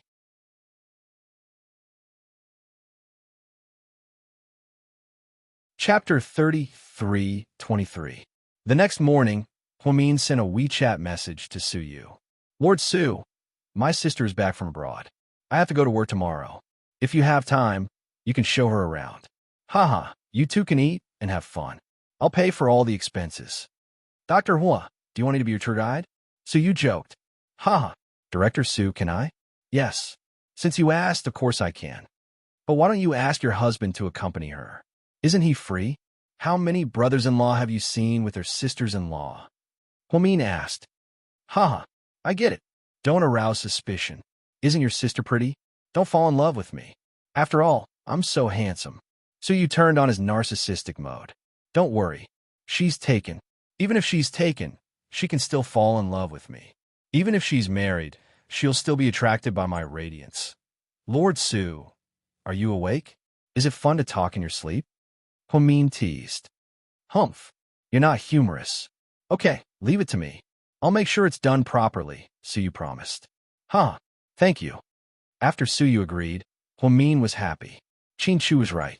Su Yu didn't have to go to the company every day to keep an eye on things, so he had time to hang out with Lu Yin. Qin Chu went to work early and left after breakfast. After breakfast, Huomin held Lu Yan's hand. Yin, I was afraid you'd be bored at home today, so I found a friend to accompany you. I don't think so. Lu Yin looked disgusted. Why not? You're not familiar with this place. I have GPS. I can even locate the toilet accurately. Huh, that's not fun. Didn't you say you wanted to be an ordinary person? Okay. So, which friend of yours did you find me? Jixin, Gao Ran, Wei Liao, Tang Chuan, and Aiyang? Lu Yin rattled off a list of names. Not bad. You even know my friend's name. Sis, this is too easy for me. Not to mention your friends. I even know the names of your colleagues at Southside. Okay. Queen Lu Yin, you're the best. Huomin patted her head. So, who is accompanying me today? Su Yu. Holy fuck, what? Not satisfied? Why is it that dumbass? Lu Yin looked displeased. Please, Lord Su is the one and only, okay? Don't tease me, okay? I know everything about him, including his grades in kindergarten. Lin Yiqian's eyes widened. Lu Yan's database was like an encyclopedia. So you don't like Su Yu? Huomin asked. It's not that I don't like him. I just think he's a weirdo. You're a weirdo, too. Maybe you two can play together. Sis, you're slandering me. Huh. Go and have fun. Su Yu is your niece's favorite Prince Charming. They'll be happy if they know. Do I have any other choice? Lu Yin asked, unwilling to give up. Yes, he has a bodyguard named In. You can choose between them. Huamin said. Forget it, pretend I didn't say anything. Lu Yin rolled her eyes. She knew her sister was being nice and didn't want her to be bored, but she had planned to go out and have fun. Was it really okay to have Suyu with her? As soon as she finished speaking and appeared at the door, Dr. Hua, I'm here to pick up your sister, and said, Come on, Yin, get in the car. Have fun. Huamin took Lu Yan's hand and dragged her out. Lu Yan looked like she wanted to cry.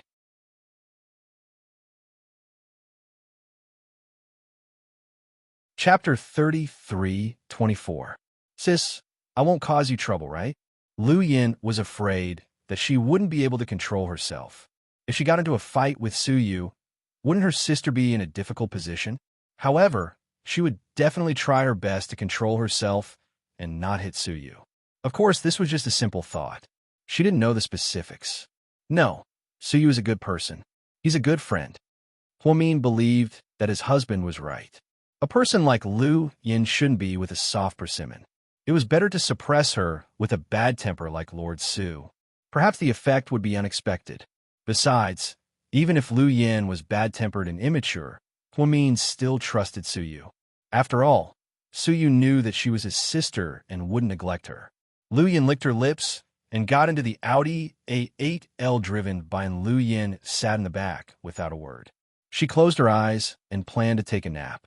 Shaolin was a very clever person, so he naturally wouldn't say too much. Suyu had asked him to take Lu Yin to the headquarters of Imperial Star and take her out for a morning meeting. However, just as the car was about to arrive at the headquarters of the company, and received a call from Suyu. President Su what? Air. All right then, I understand. After hanging up the phone and swallowed his saliva uneasily, then he turned around and glanced at Lu Yin, who was still resting with her eyes closed.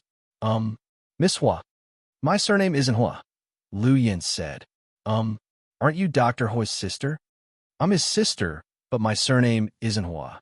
And felt a little awkward. What's the matter? Just tell me. I just received a call from President Su. President Su has something urgent to deal with. There's an emergency at the film and television complex. President Su went there first, so he asked me to show you around the headquarters of the company in Sichuan. President Su also said, and glanced at Lu Yin and continued, Every day, many artists come here to sign in for makeup and take photos. If you like any of them, I could take you there to take photos with them. Shaolin felt that there was nothing wrong with his boss's arrangement. Didn't young girls nowadays like to chase after celebrities? Imperial Star had the most artists in the country, and many popular dramas were produced by them. She was overjoyed to hear about this arrangement. After all, she had heard that Dr. Hua's sister was only a little girl in her early 20s. What? Lu Yin instantly widened her eyes. Are you happy? It seems President Su made the right decision. Seeing Lu Yan's reaction, and thought he had made the right decision. What the hell? Why take a photo with them? I don't even care about those in Hollywood. Why would I care about an actor with no acting skills? People like Lu Yin weren't interested in the acting industry. She had been through many life and death situations and was on the verge of death every day. It was a real gun and not a performance, so they never came into contact with this group of people.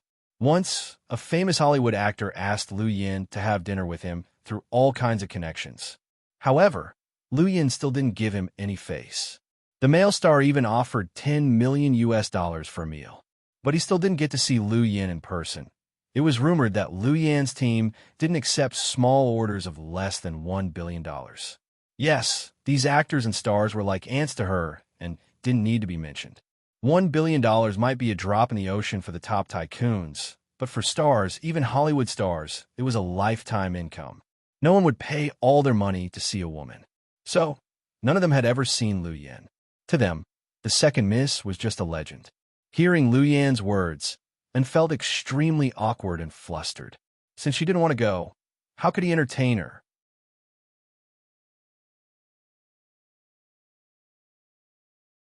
Chapter 33:25. I'll call President Su and ask for his opinion. And was about to pick up his phone, but Lu Yin stopped him. Wait, you just said that Suyu has something to do and can't come, right? Yeah, good. You can get off work now. I'll go out on my own. Lu Yin opened the door and got out of the car. She didn't want to hang out with Su Yu. If it weren't for her sister, she would have run away long ago. No, President Su promised Dr. Hua. I'll explain to my sister, Lu Yin said. That won't do. Are you stubborn? Lu Yin looked at the stubborn and exasperated. You're Dr. Hua's younger sister, and Dr. Hua is President Su's very, very important friend, so I have to make sure you're safe. It's quite chaotic here, and there are local gangs here. I'm worried that you'll be targeted, and you'll be in trouble. After all, you're very pretty, and said in embarrassment. Lu Yin's beauty was indeed breathtaking. Even In, who didn't care much about beauty, found Lu Yin's beauty pleasing to the eye. Therefore, he was worried that this young lady would be in danger if she were to be teased or targeted by others when she was outside alone. His analysis was right. Besides, he didn't know Lu Yin's background, so it wasn't his fault. Fuck, do you mean someone dares to attack me? Lu Yin didn't care about her fairy-like appearance and cursed. Yes, I'm not lying to you. This place is indeed not very safe. In addition to the underworld's henchmen, there will also be some local nouveau riche sons who will go overboard. It's hard to guarantee that they will find trouble with you. So, girl, even if you want to go out and play by yourself, it's safer to take me with you. Shaoan felt that if his boss was not at home, he could not do anything that would embarrass him. He had told her that Su Yu would take care of her. If the girl went out on her own, it wouldn't look good. What if Dr. Hua had a bad impression of his boss? So, unlocked the car door and didn't let Lu Yin get out of the car while he tried to reason with her. If it were the old Lu Yin, she would have taken out her gun and shot the door open when she saw it was locked. Then, she would have gotten out of the car. But it was different now. She was reserved, and guns were not legal in this place. If someone opened fire, it would probably be troublesome. At that time, he wouldn't be able to stay in peace after weighing the pros and cons. Lu Yin smiled and then sighed. Brat, you're as stubborn as a donkey. But that's fine. Since you have good intentions, you can follow me. But from now on, you're not allowed to plan the route for me. You'll go wherever I want you to go. All right. Seeing that the lady had compromised, Shaoan hurriedly nodded. Let's go to the arcade first. Shaoan didn't react immediately. I said, find a video arcade. Do you understand Mandarin? Lu Yin repeated. All right. Shaoan didn't dare to ask any more questions. He stepped on the accelerator and continued forward. Then they went to the biggest arcade in the city center. Before Lu Yin could say anything, he rushed to buy 100 yuan worth of tokens. Su Yu had said that he would cover all of Hua Min's sister's expenses today. Before he left, Su Yu had transferred 100,000 yuan to Anne's WeChat account. Of course, and wouldn't let the girl spend her own money. There are many claw games over there. Do you want to play? Holding the tokens in his hand, and asked Lu Yin with a serious expression. After all, he thought many girls liked claw games. The girl he had met through WeChat and was about to marry also liked claw games. But then, claw games? Lu Yin's expression was indescribable.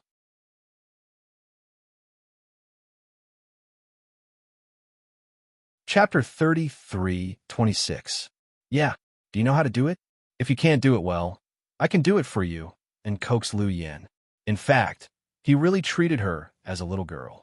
She was Dr. Hua's younger sister who had just returned from abroad, so he had to take good care of her.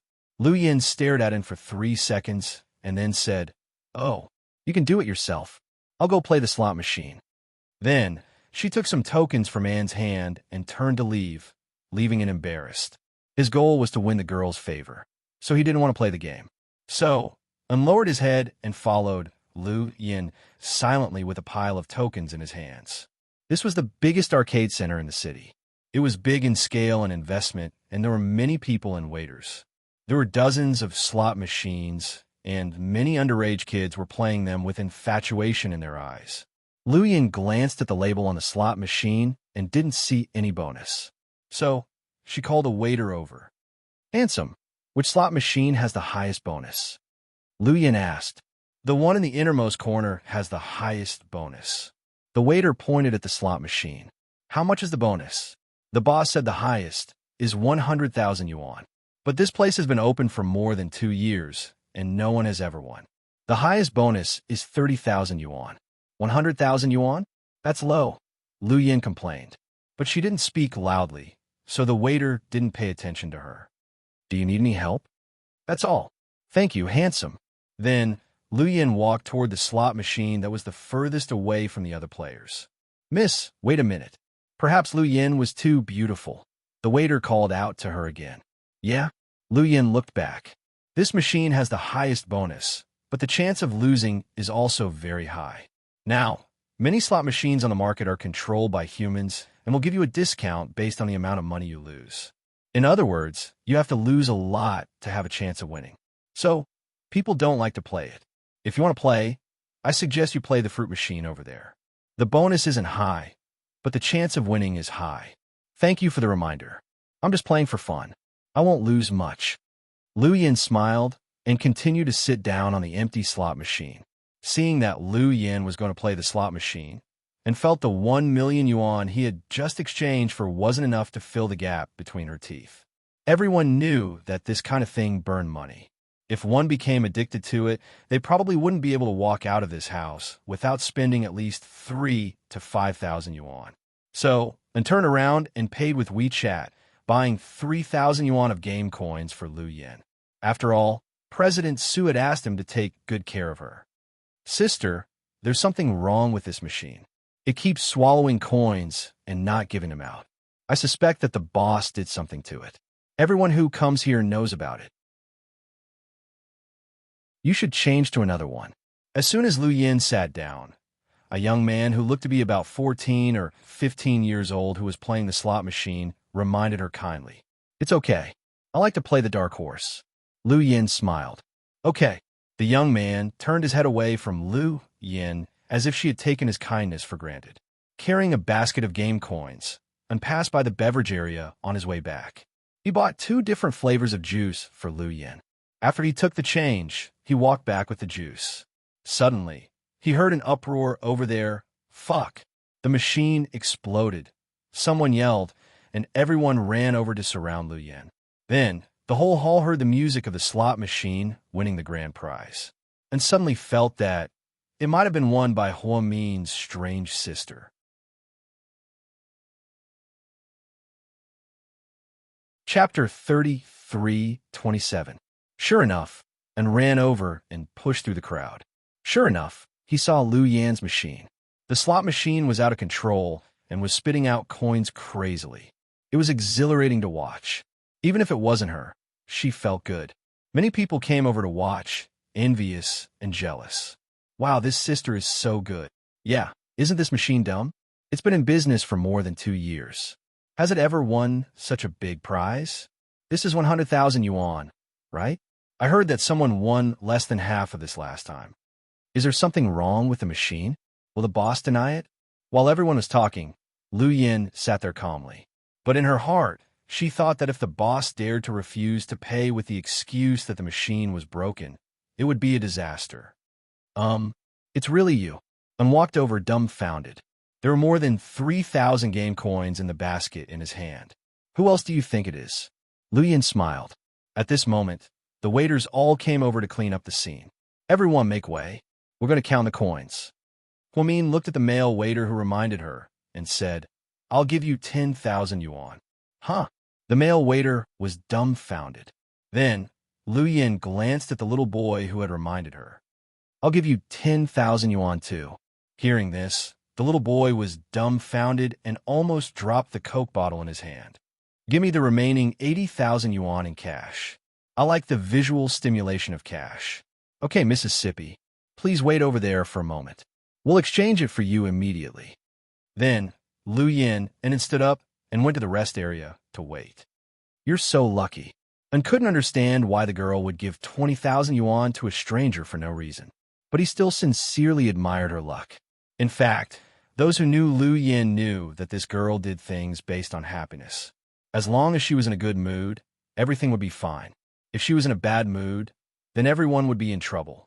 Lu Yin's subordinates absolutely understood the meaning of the saying, being in a king's company is like being in a tiger's company. Luck? Hee. I never believe in luck. It's all a lie. Lu Yin chuckled. Didn't you win so much by luck today? Dr. Hu will definitely be happy. I'll send him a WeChat message later, said Xiao, and Lu Yin smiled but didn't say anything. She didn't want to talk too much with this stranger. Lu Yin had once won 40 million yuan in a casino in Las Vegas with a slot machine. At that time, many people were shocked, and the casino even suspected that she had cheated. They asked many authoritative people to check the machine and even to see if Lu Yin had anything on her. In the end, he found nothing. However, Lu Yin didn't rely on luck. The slot machines had different algorithms. Ordinary people wouldn't be able to learn it even if they studied for 10 years. But Lu Yin knew how to do it. She could solve a simple problem in China in a few seconds. Therefore, Xiaoan deliberately exchanged more than 3,000 game coins. It was really unnecessary. Lu Yin was very efficient. Half an hour later, they walked out of the arcade and had a canvas bag in his hand. And it was the remaining 80,000 yuan that Lu Yin had won from the lottery. As soon as they arrived at the underground parking lot, they were blocked by a group of people. Put down the money. We won't hurt you. The leader of the group was a young man with a baseball bat. Behind him were 7 or 8 boys who were about 17 or 18 years old. They all had weapons in their hands, including knives and axes. Seeing the big group, Lu Yin knew that these kids were probably the ones in the arcade. Money Grubber had followed them here. Kid, get out of here. I'm in a good mood today and don't want to kill anyone, Lu Yin said calmly.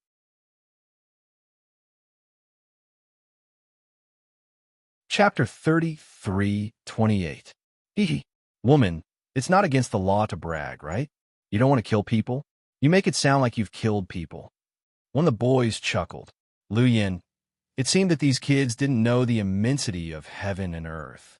How dare they talk to Lu Yin like this?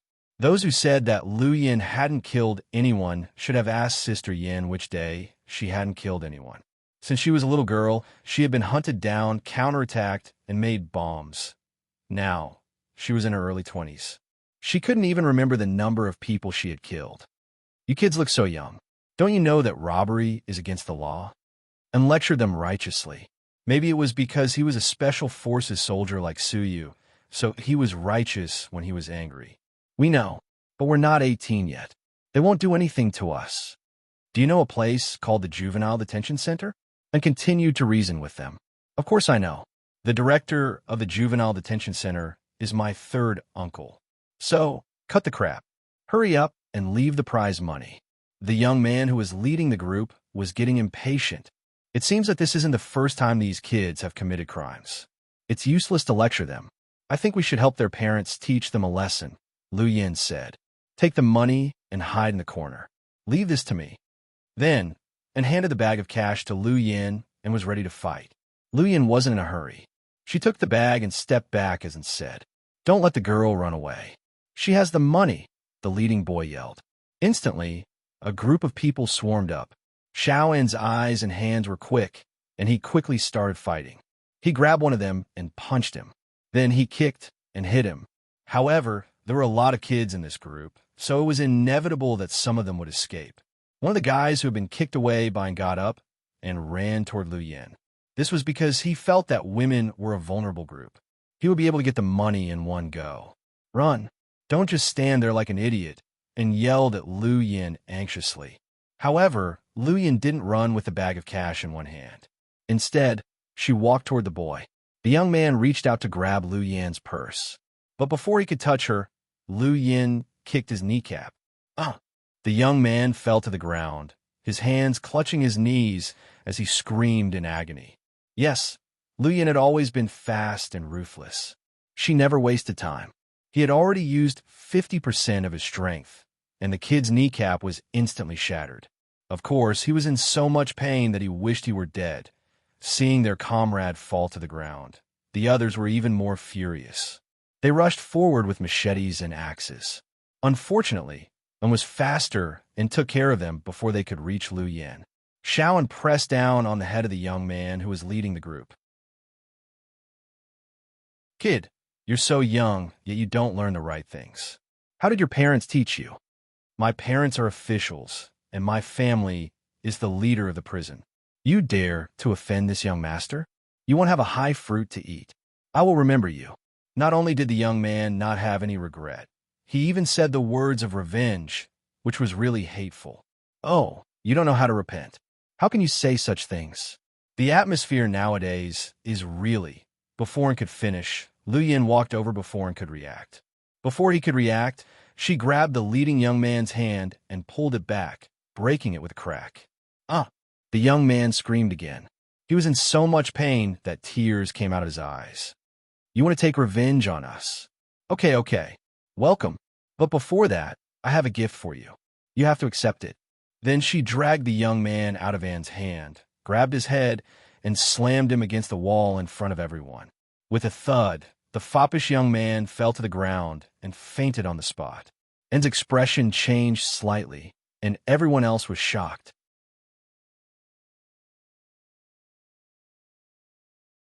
Chapter 33:29.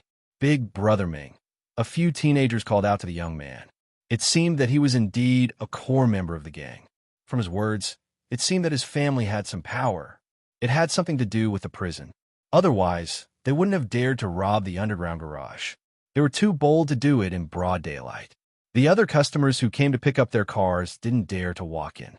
Why are you still standing there? Let's go. Then, Lu Yin walked to the car with the money bag on her back and hurried to follow her. The other teenagers didn't dare to follow them. They helped the unconscious leader up and took him to the hospital. Looking at the Audi license plate in the distance, the teenagers memorized it and planned to take revenge. But would they really take revenge? The answer was no. When the children sent the leader to the hospital, the doctor diagnosed that his right hand and right arm were broken. He was a first-degree disability and would never recover. Furthermore, he had a severe concussion.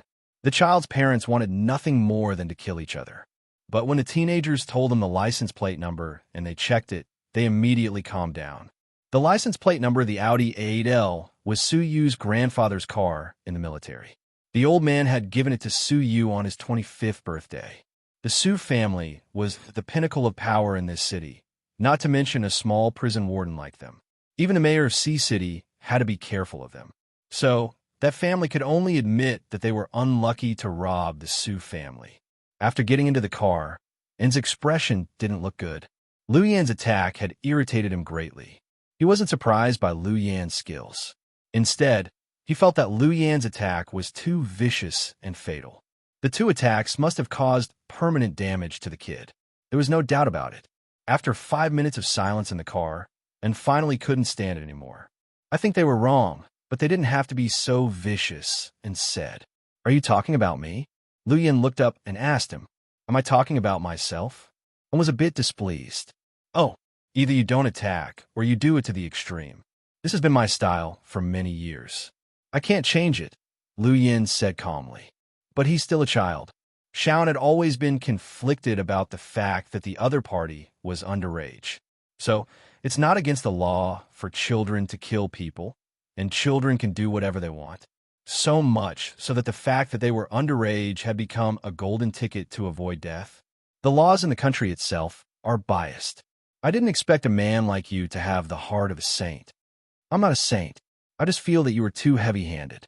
If I hadn't hit him so hard, do you think you would have turned over a new leaf and stopped harming others? That's enough. Put away your tricks. I've gotten rid of a scourge for the people.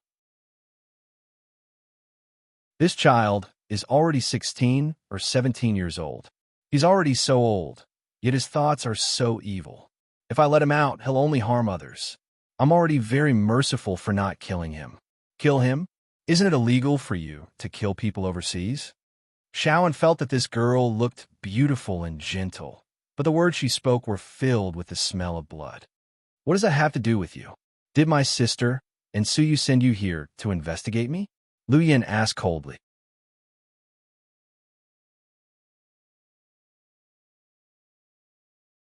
Chapter 33:30. No, that's not what I meant. Okay, that's the end of the topic. No matter what you say, what's done is done. Lu Yan's face was cold. Okay, and nodded helplessly and didn't dare to say more. Lu Yan understood him. He didn't know what she did for a living, so it was normal for him to feel pity for her. But Lu Yan didn't think she did anything wrong. The people she met today were underage and weren't 18 yet. So, Lu Yin didn't kill them. She only broke their arms and gave them a concussion to teach them a lesson. If it was an adult who did this, Lu Yin would make sure that the person would disappear without leaving a trace. Instead, she didn't hit them too hard because he didn't know Lu Yin well. Or rather, he misunderstood Lu Yin because of his one-sided understanding of her. He thought Dr. Hua's sister, who came back from abroad, must be a beautiful, gentle, and kind young lady. But she wasn't among these qualities. Lu Yin only had beauty. As for the others, perhaps anyone would be shocked if they knew her identity. After they left the arcade, they went to a nearby shopping mall. Lu Yin found the big brands in the mall were all old models. Few of them were the latest models. It seemed the domestic goods circulation needed to be improved. She looked around and found nothing to buy. In the end, she only bought a designer bag for Huamin, which cost her more than 200,000 yuan. Then she bought the twins some diamond-studded trinkets and some dresses for girls. In less than 2 hours, she spent more than 300,000 yuan. Her speed of spending money was unparalleled, and was about to say that Suyu had given him 100,000 yuan in the morning for Lu Yan's use. But when he heard the bag cost more than 200,000 yuan, he was too embarrassed to say it, and thought the girl might be from a super-rich family. After all, she had a strong aura. But the strange thing was that Lu Yin never wore designer clothes. Her clothes didn't have any labels. At a glance, she was a very down-to-earth girl. But it also proved the saying that if you were good-looking, you would look good in anything. After paying the bill, and tactfully helped Lu Yin carry the bags. When they were about to leave the mall, they passed by Armani. Lu Yin grabbed 2 belts and packed them. Then, he handed it to him, one for you and one for Suyu. No, I can't accept your gift. Shaoan waved his hand and refused. Take it. It's hard to play with me.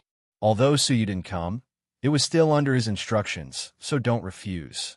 No, I really can't, and had never seen anything like this before. If you don't like it, you can just throw it in the trash can. It's my business whether I buy it or not. It's your business whether you accept it or not. Yes, this was Lu Yan's domineering personality. She didn't care if he wanted her or not, but she, Lu Yin, would do it.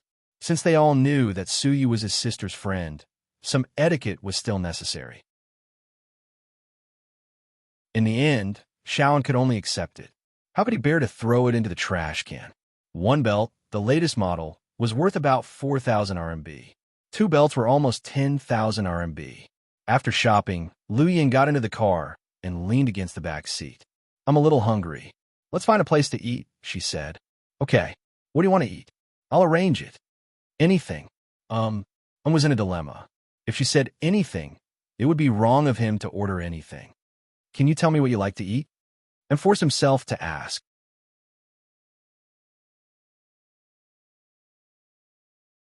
Chapter 33-31. I like spicy hot pot, crossbridge rice noodles, and casserole noodles. You decide. And President Su asked me to take you to eat something good. He even transferred 100,000 yuan to me this morning. I can't treat you to a roadside stall. So what if it's a roadside stall? As long as it's delicious, I don't care if it's cheap or expensive. But will President Su and Dr. Hu blame me? No. Their goal is for you to have fun with me. I'll be happy when I eat something I like. Okay. And felt more and more that Dr. Hu's sister was a weirdo. He also complained about President Su in his heart. Why didn't his boss come? An invisible person like him really didn't feel safe. Then I'll call President Su and ask for his opinion. Okay? Why? It's not Suyu who wants to eat. It's me. Lu Yin was surprised. Then I'd better call him. With that, and dialed Suyu's number. Suyu, speak. And, President Su, are you done? Suyu, no. What's wrong? And nothing. It's noon. I'm going to take Dr. Hu's sister to eat, and then, Suyu. Not enough? Then I'll transfer 200,000 yuan to you now. And no. It's enough. We haven't spent anything. Our VIP wants to eat spicy hot pot and rice noodles. Suyu, then you can go eat. And didn't expect Suyu to be so calm. He was about to break down. But, Suyu, I'm not done here. You can go eat. Okay, that's all. Then, Suyu hung up the phone. He couldn't leave Su Yu's side, so he was relieved to leave it to an originally. Su Yu thought that he didn't have enough money. Once he heard that it wasn't about money, he immediately hung up the phone and continued to work. See? I told you not to, but you didn't listen. Lu Yin chuckled. Then do you really want to eat malatang? I feel that since you've come all the way back from abroad, I should bring you to eat something good. What's good? Seafood, abalone, lobster, king crab? Lu Yin asked. Yeah, Dr. Huo loves seafood. Do you want some? No, absolutely not. Lu Yin waved her hand. She was sick of seafood and wanted to throw up. If that's the case, I'll take you to eat clay pot noodles. In the end, Shaoan decided to cater to his taste. Okay, lead the way. Lu Yin leaned against the back seat and closed her eyes to rest. The car made several turns and arrived at a small alley. The shop was not big and was called Annie Wang's Casserole Lotus Leaf Noodles. However, there were many people waiting in line. As soon as they got out of the car, they saw at least 30 people waiting in line. So many people. How long do we have to wait? Lu Yin was dumbfounded. I'll cut the line. Shaoan was about to walk up. However, Shaoan pulled him back. Don't. It's not good to cut the line. Lu Yin smiled. Then, and was still wondering if there was a better way. At this moment, Lu Yin took out 10,000 yuan from the 80,000 yuan she had won in the lottery. She opened the white note tied to the cash and shouted, "Free money. Come and grab it." Then, she threw 10,000 yuan into the air behind her. Instantly, the people in line ran over and squatted on the ground to pick up the money, and was already dumbfounded by what he saw. Lu Yin calmly walked to the cashier and said, "Sir, 2 bowls of clay pot noodles. Spicy and numbing. Thank you." Seeing this, the shop owner was also dumbfounded.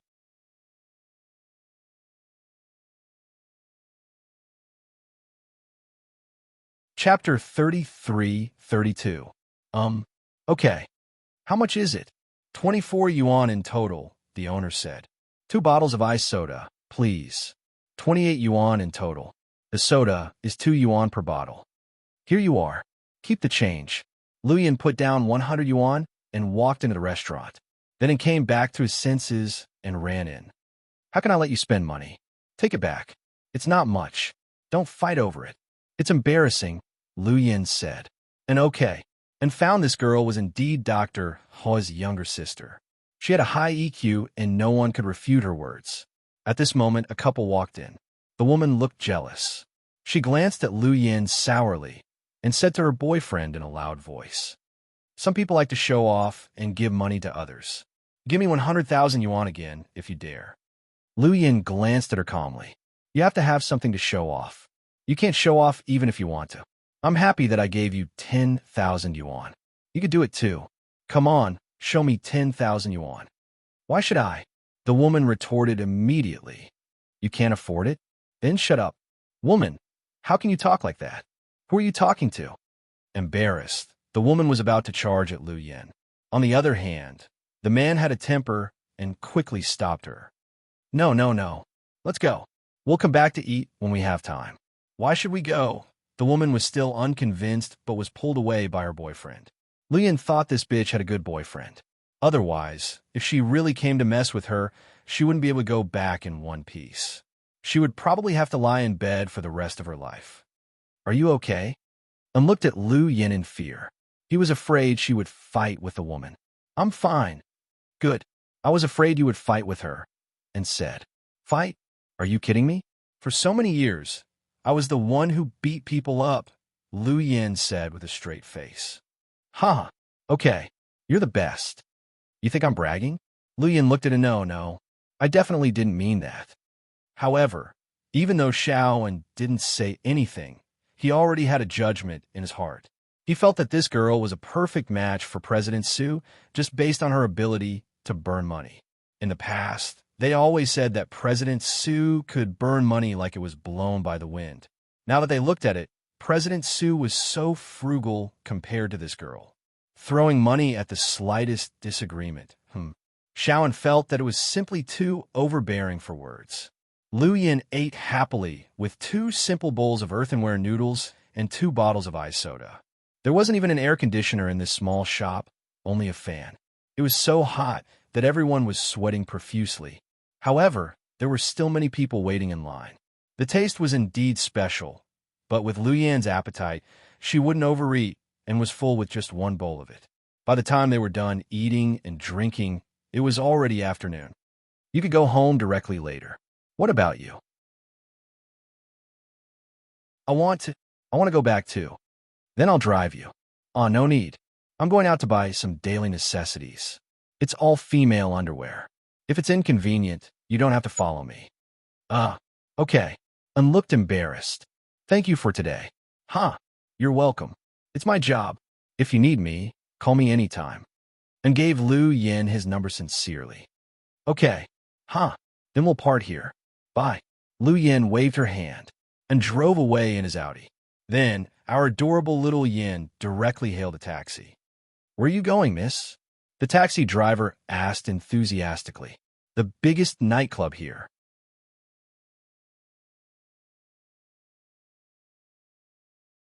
Chapter 33. Then it's the Shengshi Pearl. Is it the biggest one? Lu Yin didn't know much about the local market, so she had to ask. Yeah, this nightclub opened last month and is packed with people. Girls don't have to pay a ticket. Guys have to pay at least 10,000 yuan per person. Really? Lu Yin was surprised. Isn't that so?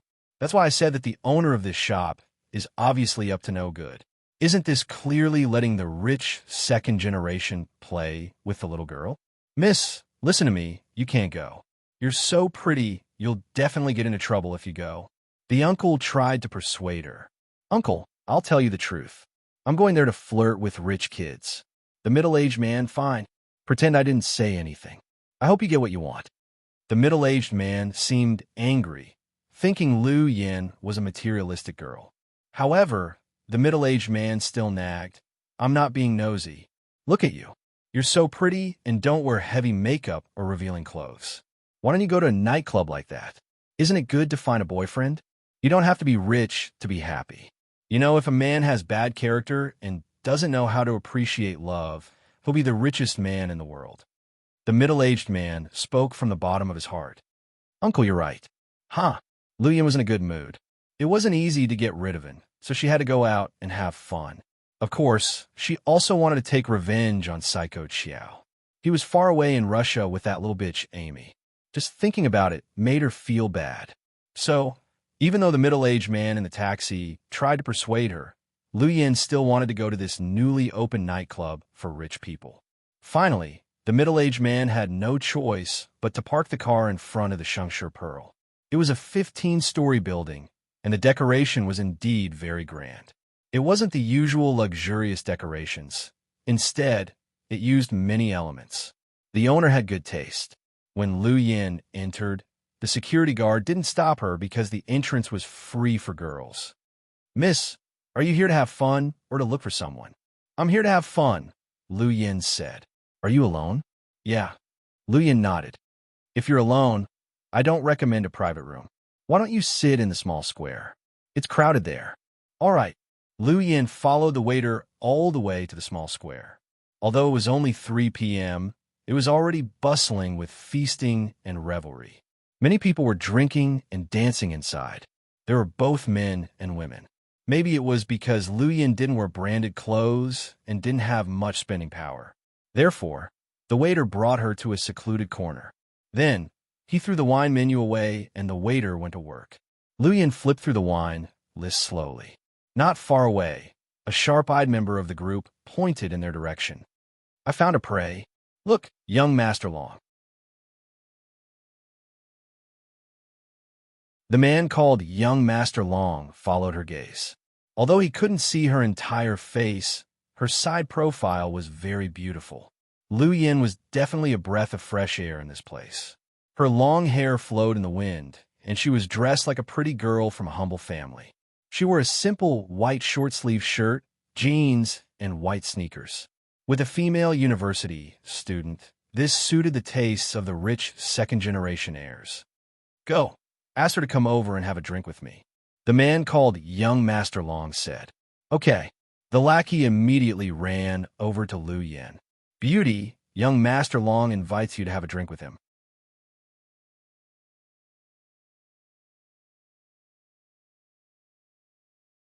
Chapter 33-34. Young Master Long? Lu Yin frowned slightly since she had never heard of this person. You're lucky that our young Master Long likes you. He's always generous to the girls he likes. He thought the girls who came to the nightclub were all materialistic girls who came for money. Oh, I see. Then what do I get for drinking with him? Lu Yin asked seriously. A lot. As long as you make our young Master Long happy, you can have anything you want. Yeah, then I want a 747 radio. Haha, beauty, you're funny. I'm serious. Ask your young Master Long if he can afford it. It's very expensive for me to drink with him. Lu Yin smiled mysteriously. At this moment, the customers at other tables asked the waiters to bring drinks to Lu Yin. Although the lights were dim, they could still see clearly. With Lu Yin's looks, she was definitely the most beautiful woman in the world. Many men were like flies that couldn't wait to stare at her. In fact, Lu Yin didn't want to get into trouble because she knew Qiao Fei would be worried and send someone to watch her. So, she did it on purpose to make him jealous. She didn't expect to get so many surprises. Beauty, this is from the guest at table 7. The waiter put down a cocktail. Beauty, this is from Mr. Song at table 16. The waiter put down a bouquet of roses. This is from a guest at table 33. He said you can order whatever you want and he'll pay for it. Lu Yin sat in an inconspicuous corner, but the waiter was so tired that he almost broke his leg. She sat there for less than 10 minutes and was discovered. Then, people kept sending her flowers and drinks, and some even wanted to pay for her. Lu Yin didn't know whether to laugh or cry at their boldness. In a place like a bar, it was normal for men to want to woo a beautiful woman when they saw one. However, if some people were to use forceful means, then it would be a different story. Hearing Lu Yan's words, young Master Long's subordinate immediately went back to discuss it with his boss. What do you think? Young Master Long, that girl is very arrogant. She didn't want to come, and she said, what did she say? The man called young Master Long was holding a Chunghwa cigarette in his hand. His arm was covered in tattoos, and his face was fierce. She said that it's very expensive for her to accompany you. Ha, what a joke. Expensive? Why be afraid of the price? Go and tell her that one glass of wine is 10,000 yuan. All right. After the lackey heard his master's order, he immediately ran to the side of the road again. Out of breath, he said, Beauty, our young Master Long said that a glass of wine is 10,000 yuan. 10,000? Get out of my way. Lu Yin waved her hand and shooed him away. The table was still receiving gifts endlessly, and it was going to be full soon. Some of the female customers in the bar also began to feel jealous. Who was that woman? She's so disgusting. She looks like a green tea bitch. Yeah, look at her chest. It's 32A at most. What's there to be proud of? That's right.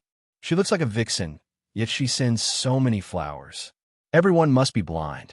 I've never seen this little girl before. Where does she come from? She doesn't look like she's from our circle. Is she a small-time actress? Both men and women began to be interested in Lu Yan's identity.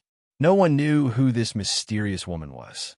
She looked young and wore very simple clothes, but she had a stunning and beautiful face. Young Master Long, that girl said 10,000 yuan is too little. She asked if you were a beggar. Young Master Long's face darkened.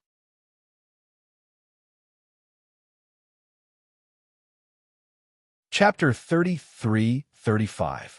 Young Master Long, do you want us to kidnap her for you? The boot-licking bodyguard immediately asked. No need. I don't like to force beautiful women. You guys don't know how to be gentle with women. I've been in a nightclub for years and have never seen such a beautiful and cute girl. Those socialites and heiresses can't even compare to 1/10,000th of her. I'm going to sleep with her today. Then, I'll go and ask her if she's willing to pay 20,000 yuan. You fucking come back. Young Master Long immediately stopped the lackey. Yes, young Master Long. Go and tell her one glass of wine will cost 100,000 yuan. What? 100,000 yuan? His lackey was dumbfounded. They were in the north, and the custom there was to drink when you could. Many girls have been drinking with their elders since they were young and had a high tolerance for alcohol. If one glass of wine cost 100,000 yuan, If this girl could drink 3 glasses in a row, she would earn 300,000 yuan per second. Besides, although his young master had some money, he had never been so generous. It seemed he was really tempted. What are you waiting for? Go and fucking do it. Young Master Long kicked the lackey's butt. Yes, yes, yes. Young Master Long, I'll go right away. The lackey came up to Lu Yen again. Maybe because he was too anxious, he stumbled and fell to the ground. His face was right under Lu Yan's feet. Beauty, our young Master Long said that a glass of wine is 100,000 yuan. The man gestured with 2 fingers and made a 10 sign. 100,000 yuan? Your young master only has so little money and you want to pick up girls? Go home and put on your open crotch pants. Stop fooling around. When the lackey came back, young Master Long's eyes were fixed on Lu Yen. Like a wolf staring at a sheep, his eyes glowed with a strange light. Boss, this woman is very arrogant. She humiliated you. What did she say? She said, don't fucking stammer. Speak. Young Master Long slapped his lackey's face. She said you only have so little money and you want to pick up girls? Go home and put on your open crotch pants. Young Master Long did not get angry after hearing that. Instead, he laughed out loud. Haha, I like this girl. She has such a personality. I must conquer her in bed. The man called Young Master Long made a bold statement. I'm going all out today. Go and tell her that I'll pay 1 million for a glass of wine. Young Master Long, it's not worth it. All for a woman. His subordinates began to persuade him. What do you know? I'm happy, and I have money.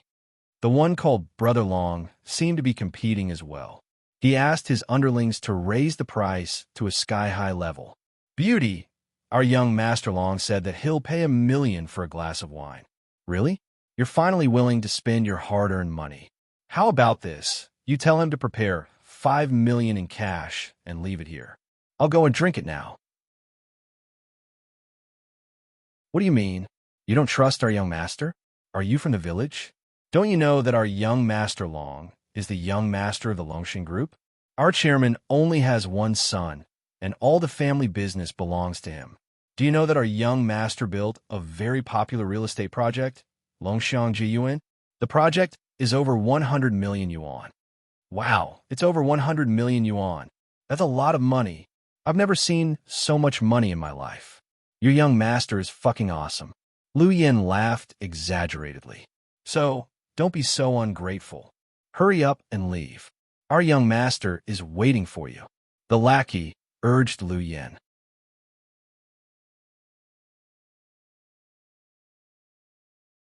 Chapter 33-36. Sure, I'll go and meet your very, very rich young Master Long. Lu Yen was in a good mood, so she stood up and followed the lackey. Lu Yan's movement immediately attracted everyone's attention, so they all looked at young Master Long. Beauty. Good evening. Seeing Lu Yen walk up to him, young Master Long stammered nervously. Are you an idiot? Lu Yen chuckled. No. Seeing Lu Yen smile, the guy was even more infatuated. Oh, so you're stuttering? No, I'm not stuttering. I'm not usually like this. I'm just nervous. You're only like this when you're nervous. His lackey couldn't stand it and spoke for him. Get lost. Who told you to answer my question? Young Master Long was still not satisfied and slapped the person behind him. What's your name? Lu Yen continued to ask with a smile. My name is Tao Chenglong. Wow, for words. So cool, Lu Yen said on purpose. Not for 4 words. It's Tao Chenglong. For words. Lu Yen couldn't help but laugh. Young Master Long, let me say it for you. Our boss's real name is Tao Chenglong. The lackey couldn't help but interrupt. Seeing his young master stutter nervously at the sight of a woman, he was anxious. Oh, Mr. Tao, I heard you want to invite me to drink with you? Sitting across from him, Lu Yen played with her delicate fingernails. I just want to get to know you and make friends, young Master Long stammered. Oh, I see. That's easy. I heard you just offered 1 million yuan for a glass of wine. Yeah, this time the guy learned his lesson. To avoid stuttering and being laughed at by the onlookers, he spoke less and only 1 word. Then you should prepare the money first. I don't lack money. Don't worry. Young Master Long patted his chest and promised. But it's our first time meeting. I don't believe you have millions of yuan in cash. I can transfer. WeChat scanning is also fine. The kid stuttered as he spoke, making the people around him feel uncomfortable. Lu Yin couldn't stop laughing. She was used to fighting and killing in foreign countries. She didn't expect being an ordinary person would be so fun. Since you're so straightforward, that's fine too. With so many people watching, I believe you won't go back on your word. But since we're drinking together, then you'll drink with me, right? Of course. Young Master Riyong thought he was a good drinker, so when he heard that Lu Yin wanted to drink with him, he was immediately smug. Good, let's go to the bar. Lu Yin waved her hand. At this moment, the waiter started serving the beer. Hey, wait. Beer is too boring. It's for kids. Lu Yin stopped the waiter. Everyone was slightly stunned. Then, what do you want to drink? Cocktail or fruit wine? The man called Young Master Long asked. Since we're in China, I'll do as the Romans do. How about Erguo too? Baijio? Hearing Lu Yin mention Erguo too, the guy froze. Yeah, Lu Yin nodded. Ha, our young master is a good drinker. Woman, you're digging your own grave.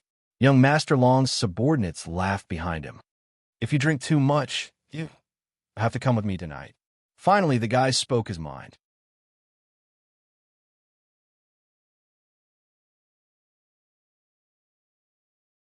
Chapter 33-37. Okay. If I get drunk, I'll go with you. But if you lose, remember to transfer the money to me. Don't worry. My card has 10 million yuan in it. There were too many onlookers, so the guy flaunted his wealth. With a bang, he took out a black gold card from his bag and placed it on the table. Young master, the chairman asked you to give this to the construction company. Shut up. It's none of your business. The guy named Young Master Long didn't want his subordinate to say it out loud, fearing he would lose face. Lu Yin smiled calmly and took out something that looked like chewing gum from her bag and began to chew it. At this moment, the waiter began to serve the sorghum liquor. At first, he only took out 2 bottles. Since it was a small bottle, each bottle could only fill 2 glasses. Lu Yin glanced at the waiter. Bring out more bottles. Okay. The waiter nodded and turned to get more wine. The onlookers began to talk among themselves. The spendthrift of Longshan Group is out to burn money again. Yeah, I heard this guy is stupid, but rich. He likes to play with women, but he's also very generous. Didn't his dad stop him from spending so much money? Last month, I heard he rewarded an online streamer with more than 1 million yuan in an hour. When he was about to have sex with her, he found out she was a man. That's right. This brat really doesn't give up on his evil intentions. That girl is also too pretty. Why would she drink with him? If she gets drunk later, I'm sure she'll be taken away and taken advantage of. Maybe the girl wants to. After all, that guy is so ugly. Many women throw themselves at him every day. This world is really degenerating with each passing day. The rich are the masters. Lu Yin wasn't angry at their discussion. Instead, she smiled faintly. After chewing the gum, Lu Yin stood up and opened the bottle of liquor with her bare hands. Her actions shocked the onlookers. Then, Lu Yin filled many glasses with wine at a very fast speed. Finally, she tossed the bottle to the ground and glanced at the waiter. Set up the bar. 10 glasses for him and 10 glasses for me. What? 10 glasses? The waiter was dumbfounded. The onlookers were even more shocked. Will 10 cups of Erguo 2 kill me? Even white wine shouldn't be drunk like this, right? What is it, Mr. Tao? Is there a problem? Lu Yin shrugged with a smile. No problem. The guy knew Lu Yin couldn't drink that much and was just trying to scare him. As soon as the waiter heard that there was no problem, he immediately filled the table with wine for both parties. Let's begin, Lu Yin said. You drink first. If you drink 1 cup, I'll drink 1 cup. The guy wasn't stupid enough to force Lu Yin to drink first. Lu Yin knew what he was thinking. Sure. Then, Lu Yin stood up, picked up the first glass, and started drinking. Then he downed 5 glasses in a row at a speed of 2 seconds per glass. After finishing the 5th cup, Lu Yin took a deep breath. Phew, I'm tired. Take a break. It's your turn. Eh. The kid was a little scared. After drinking for so many years, he had never seen someone drink like this. Faster than a drink. Okay? Young Master Long. Is she a master? One of his subordinates reminded him. I'm not afraid of a master. For the sake of his dignity, the kid had to drink. So, he started drinking in front of everyone. But it was too much for him to drink continuously. Besides, the liquor was very spicy. He felt like his throat was going to smoke. After the third cup, the guy named Young Master Long couldn't take it anymore. But he forced himself to drink. Finally, when he swallowed the fifth cup, tears came out his eyes. The taste was extremely sour. I finished it. He shook the wine glass and showed off.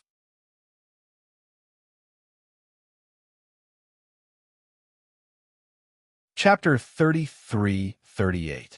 The moment he said that, Lu Yin stood up and downed 5 more glasses of wine in front of everyone.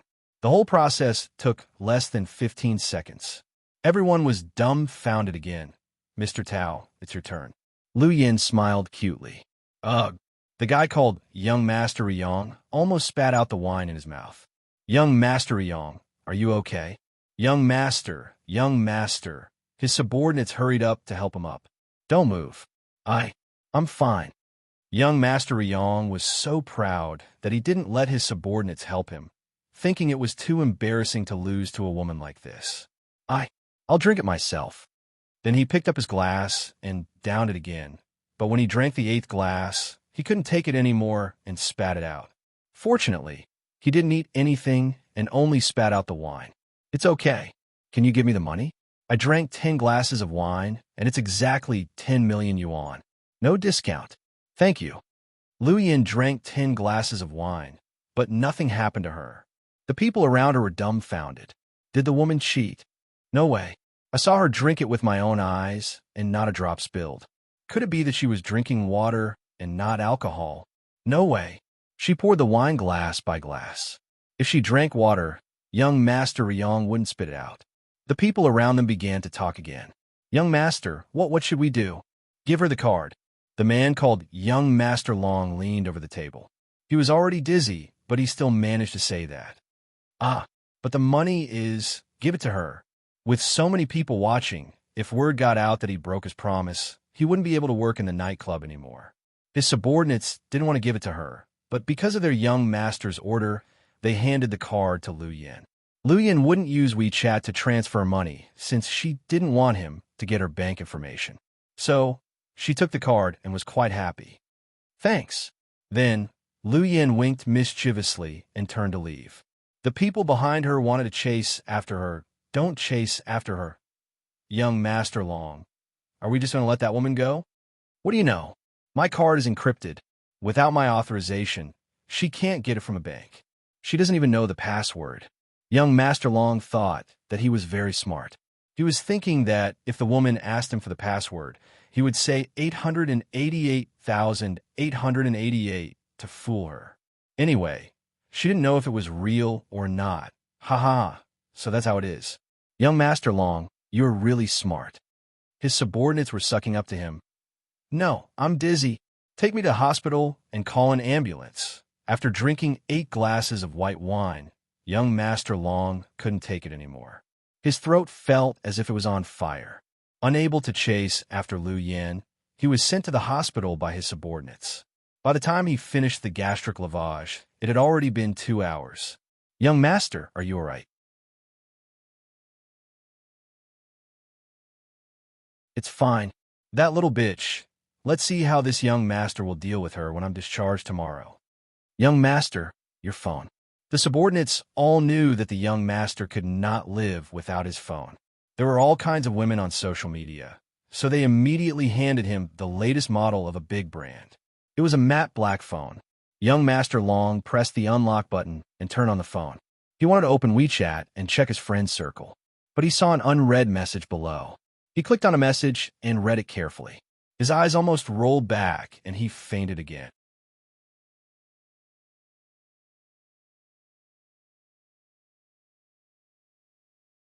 Chapter 33-39. Young Master, what's wrong? Are you okay? His subordinates hurried to help him up. The young man couldn't even hold his cell phone, and it fell to the ground. When his subordinates lowered their heads to pick it up, they saw the message clearly. It says, "Dear customer of a certain line, the black gold card you hold has been paid 10 million yuan across borders at 2033.52.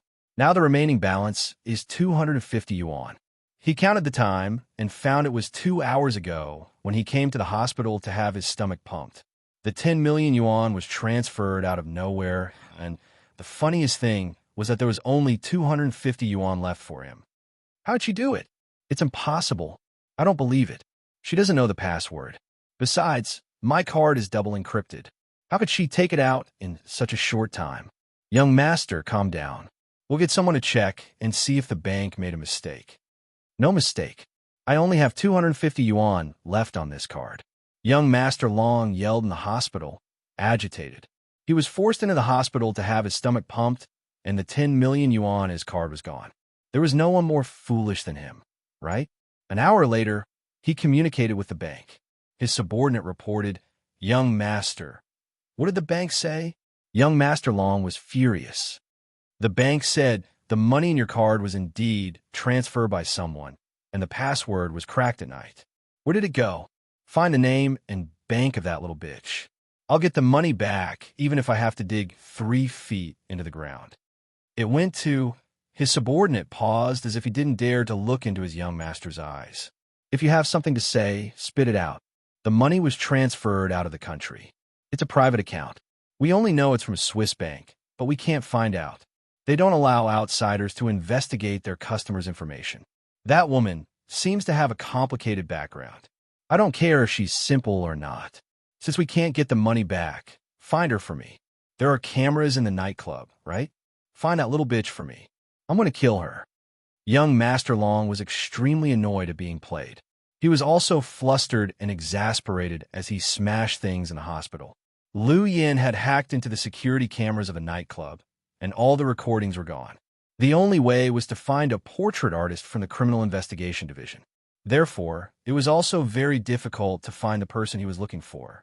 Liu Yin made a lot of money today. She won 100,000 yuan from the slot machine and only took 80,000 yuan. Then, he drank 10 glasses of wine that night and won another 10 million. Most importantly, Liu Yan's hangover gum had dissolved all the alcohol in the 10 glasses. Not only did that idiot get drunk, but he also thought that if he didn't tell him the password, he wouldn't be able to withdraw the money. He didn't know that Liu Yan was a top hacker and could crack the information of the black card customers in no time. After leaving the nightclub, Liu Yan was in a good mood. She bought a lot of desserts from a dessert shop and went back to South Hill Manor, Suyu's private villa. "President Su, you're back," and hurriedly brought a pair of slippers for his boss. "Yes." Suyu looked exhausted. "How are things over there?" "The construction team made a mistake and caused an accident. 1 dead and 3 injured. It's very serious." "And what should we do?" "We'll deal with it slowly. I've contacted our legal team to talk with the families. I hope we can reach a consensus as soon as possible." "Okay," and nodded. "How was your day? Was Mion's sister fun?" "Fun. Very fun, and didn't know whether to laugh or cry at the mention of Liu Yan." "That's incredible. Someone who can make you look like this is not a simple person. Hurry up and tell me, who is that girl?" Suyu looked at Anne's complicated expression and suddenly felt like he had missed something today.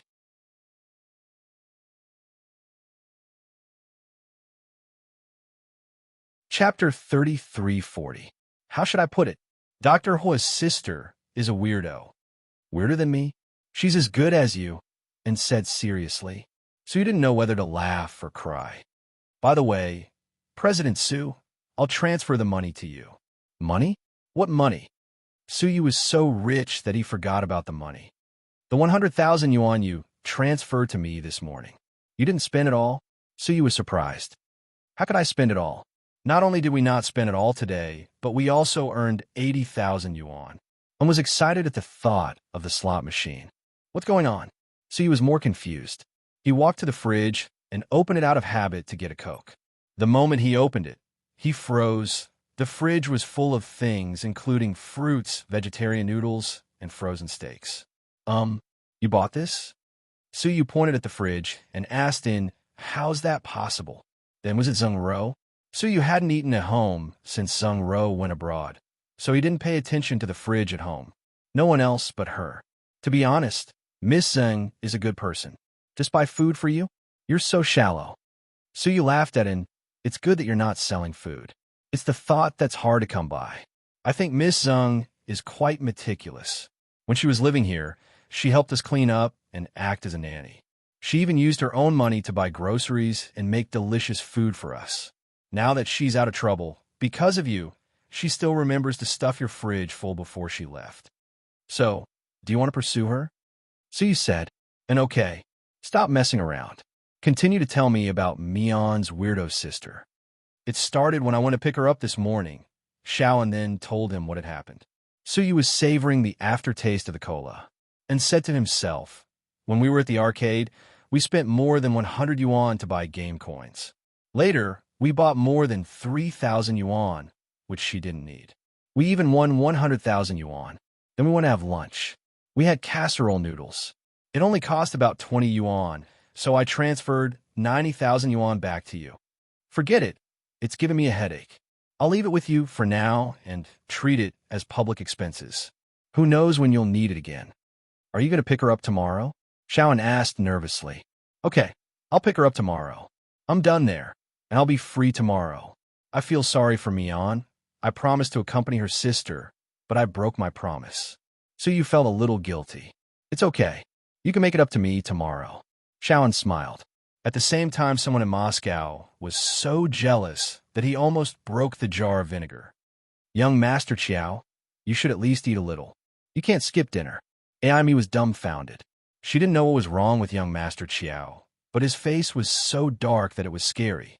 He didn't eat or speak for dinner. Get out. Let me be alone. Young Master Qiao, get out. Young Master Qiao looked up and glared at Aimi. Yes, he didn't have time to deal with the little bitch Aimi. His wife was having fun in China, winning money from slot machines, eating lotus leaf noodles, and traveling with her husband. Not only that, she was drinking at a nightclub and had so many people giving her flowers. Not only that, she was drinking with a rich second-generation heir. Lu Yin, just wait and see. He was so angry that his liver trembled. This wasn't part of the plan.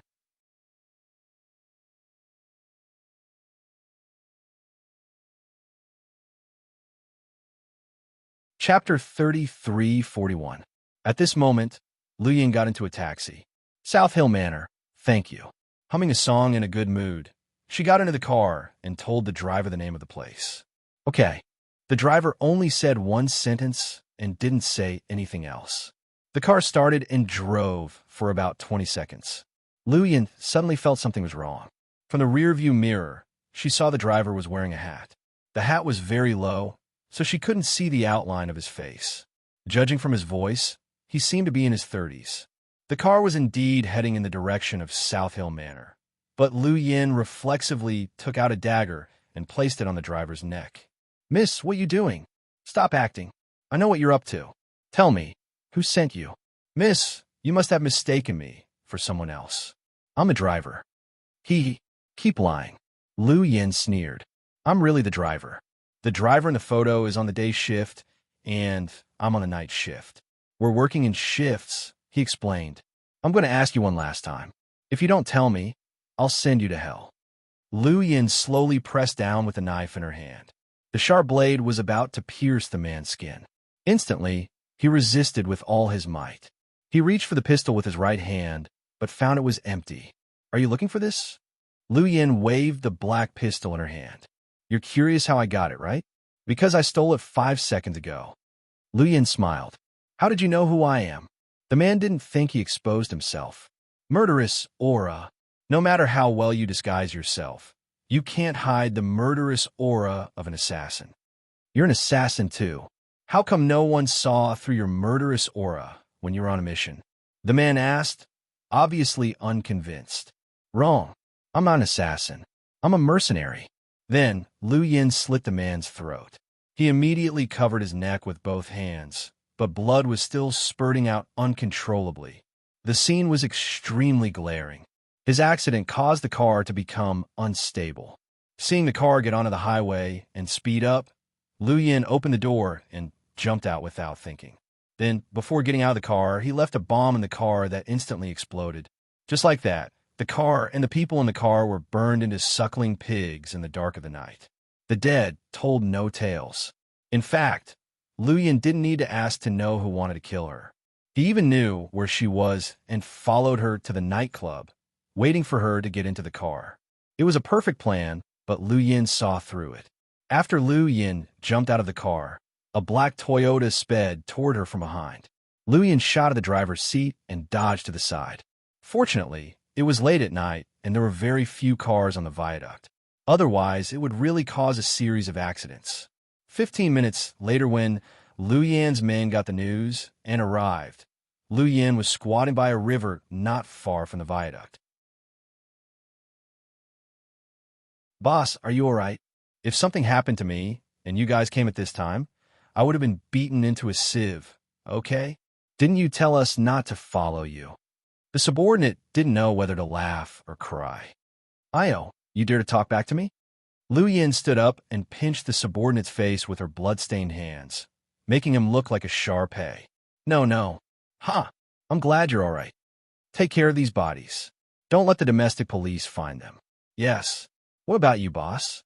I'm going back to my sister's place to sleep. You don't have to follow me. Wait, boss. Young Master Chiao sent you a message. He's here. Why didn't he send it to me? Lu Yin glanced at her watch. It seemed she accidentally turned off her phone during the fight. What did Psycho Chiao say? Lu Yin cared about Xiao Fei.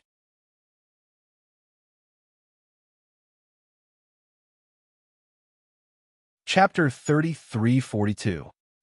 Cut the crap. Tell me. Lu Yin pinched the subordinate's ear, annoyed by his stuttering. Hey, no. Boss, my ear is going to fall off. Then why aren't you telling me? See for yourself.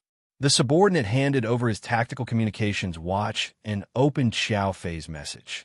Lu Yin let go of his ear and glanced at it. Then she was speechless. Xiao Fei said, Lu Yin, you're good. Wait for me. Lu Yin didn't know whether to laugh or cry. It was like when you were in school and someone threatened you and told you to wait for me after school. It was so childish. But she could tell that Xiao Fei was jealous. If it weren't for the plan they had made previously, Xiao Fei would probably be in the mood to interrogate her. Huh? Lu Yin couldn't help but laugh. Boss, young Master Chiao, is he threatening you? Yeah, that's exactly what I want. Lu Yin's subordinates were also confused. Only Xiao Fei and Lu Yin knew about the stealth plan. His subordinates all thought that the two of them had turned against each other after breaking up. He couldn't help but worry for his boss. Go back. Don't talk to me.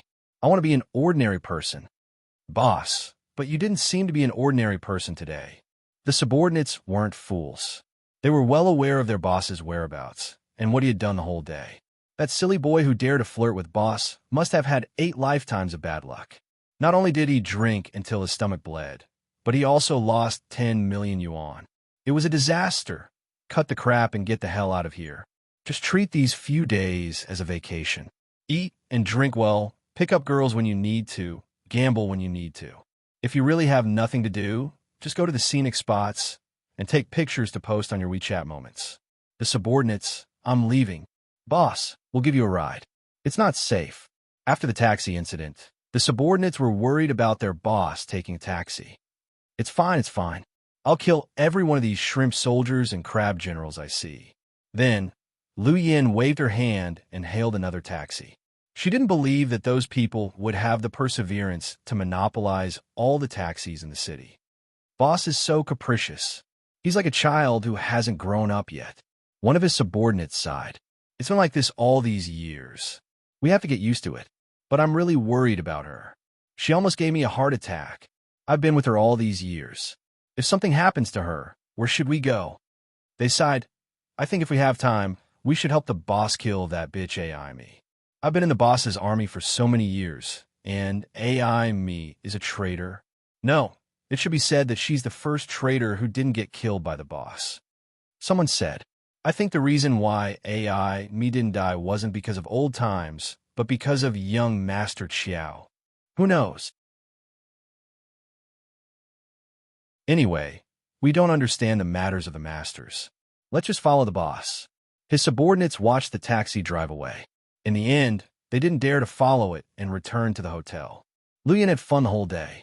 When she got home, it was already 12:30 a.m. The people at South Hill Manor had all gone to bed. She quietly jumped into the room through the window and saw her sister reading a book on the bed with the lamp on. "Why didn't you come in through the door? What's wrong with you?" Huomin looked at Luyan amused.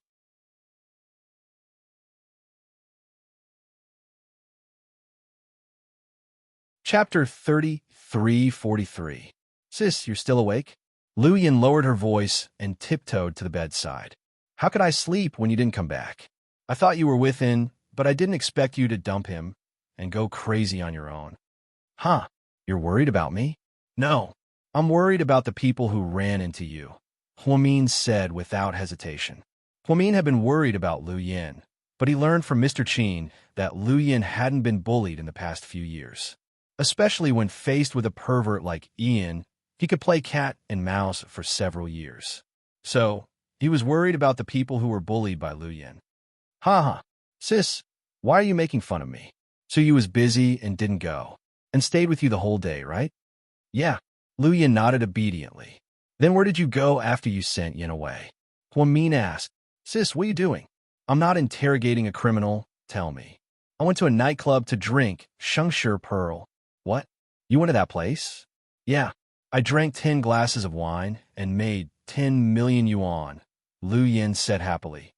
"You drank 10 glasses of wine. Do you know that drinking is bad for your liver?" Huomian began to nag, perhaps because she was a doctor. "Huh, it's okay. I took some gum and got rid of the alcohol.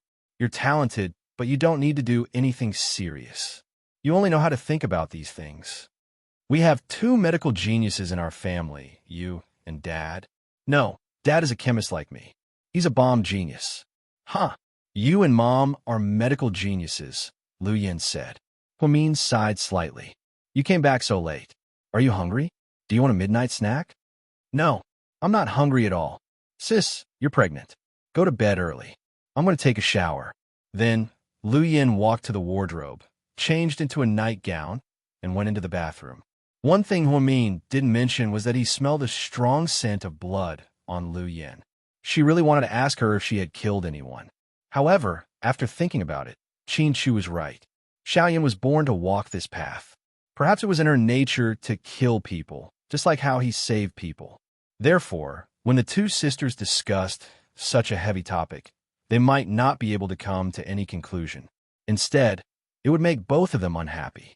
Huomin didn't say anything, but Yin was still so young. He couldn't live the rest of his life in such a cruel and bloody way. Huomin was already thinking about how to change her lifestyle so that she could live like an ordinary girl in her 20s.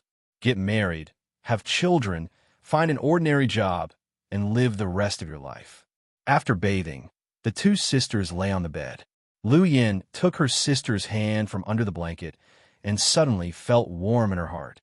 "Sis, when I was young, I always thought that it would be great if I had an older sister. At that time, Dad hadn't told me about you yet.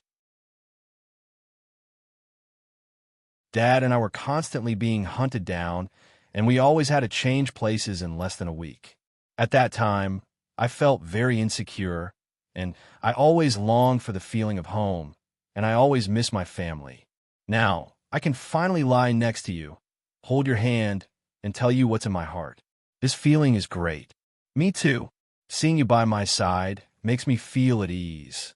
"Yin, do you have any dreams?" "Dreams? For now, I think it's to get rid of Ian, that stalker." "What about in the future?" Huomin asked. "In the future, I haven't thought about it. To be honest, sis, I don't even know if I have a future. Maybe one day I will." Before Luyan could finish, Huomin interrupted her. He said, "Yin, don't do these things anymore. Leave that industry and be a chemistry teacher, okay?" Luyan was slightly surprised.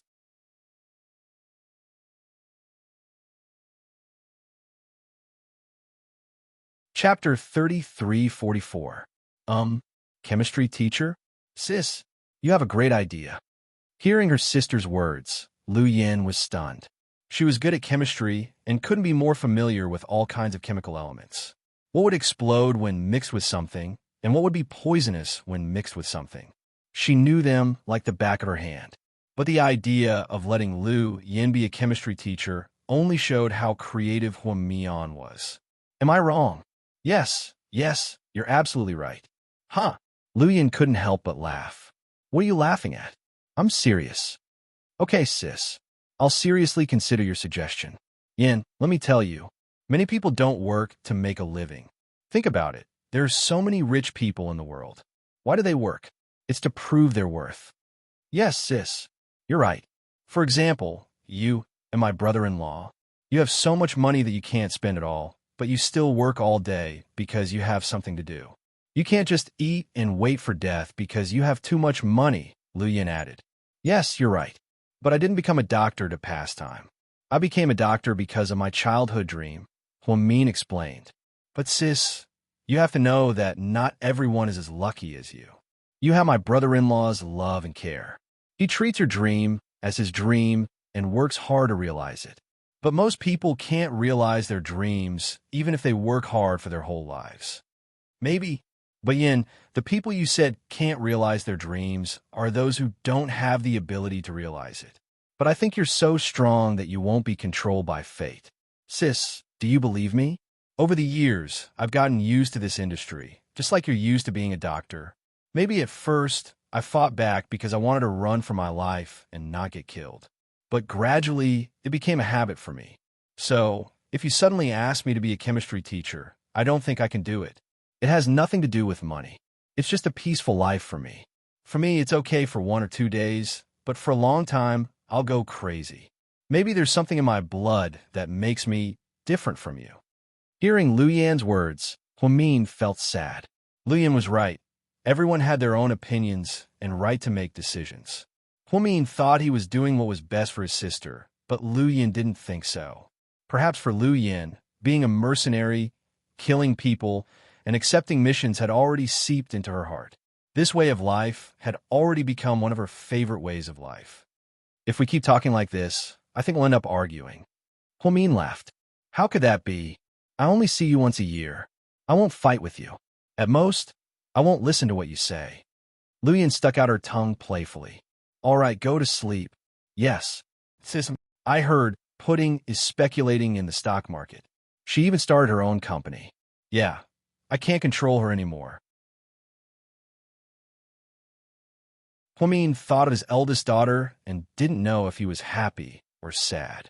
He was happy because Pudding was much more mature, smarter, and calmer than other kids her age. But he was sad because he felt Pudding wasn't doing what she should do at her age. He wasn't sure if he was right or wrong. I've transferred the money I earned today to her company, Lu Yin said calmly, as if she had just bought a piece of clothing for Huo Mian. What? You transferred 10 million yuan to her?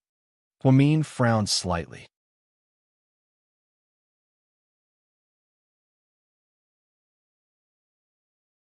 Chapter 33:45. Yeah, are you crazy? She's so young. Why did you give her so much money? Huo Min found it hard to accept that Pudding was given 10 million yuan. No matter how rich Lu Yin was, she couldn't give it away so casually. I think Pudding has a good head for business and likes to play with capital. As her aunt, I'll support her. That's too much. Sis, I'm very rich. I know. You risked your life to get your money. You can't squander it like this. It's not squandering if I give it to my niece. You didn't see me lose hundreds of millions in the casino in Singapore.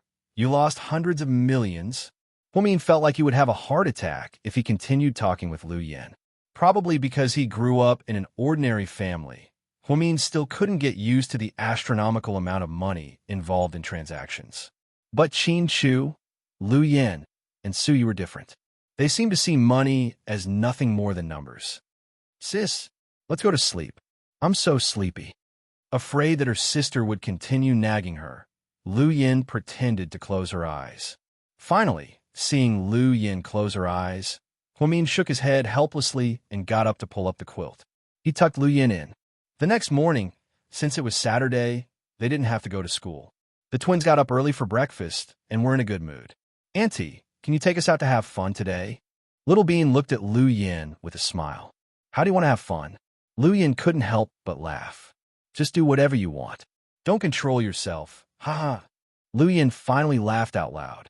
Pudding, on the other hand, was eating her breakfast calmly. Pudding, how's the company?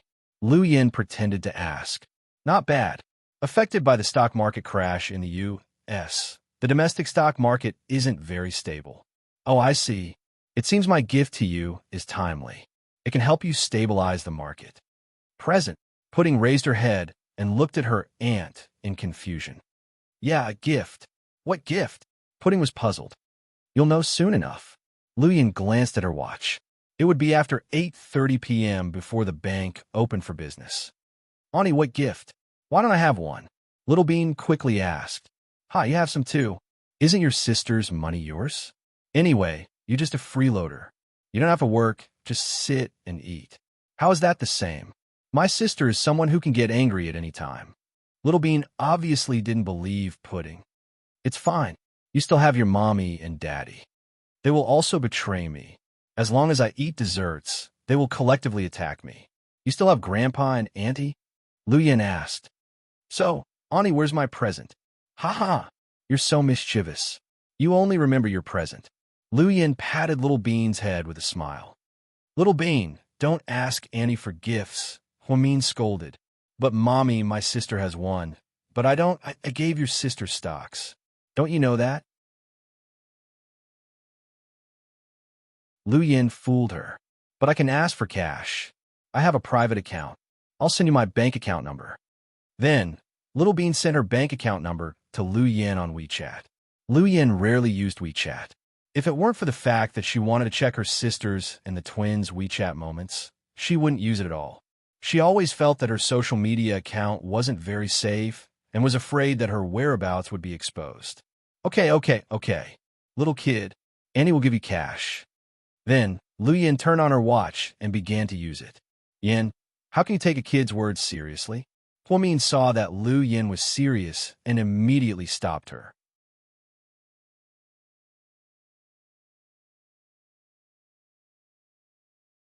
Chapter 3346.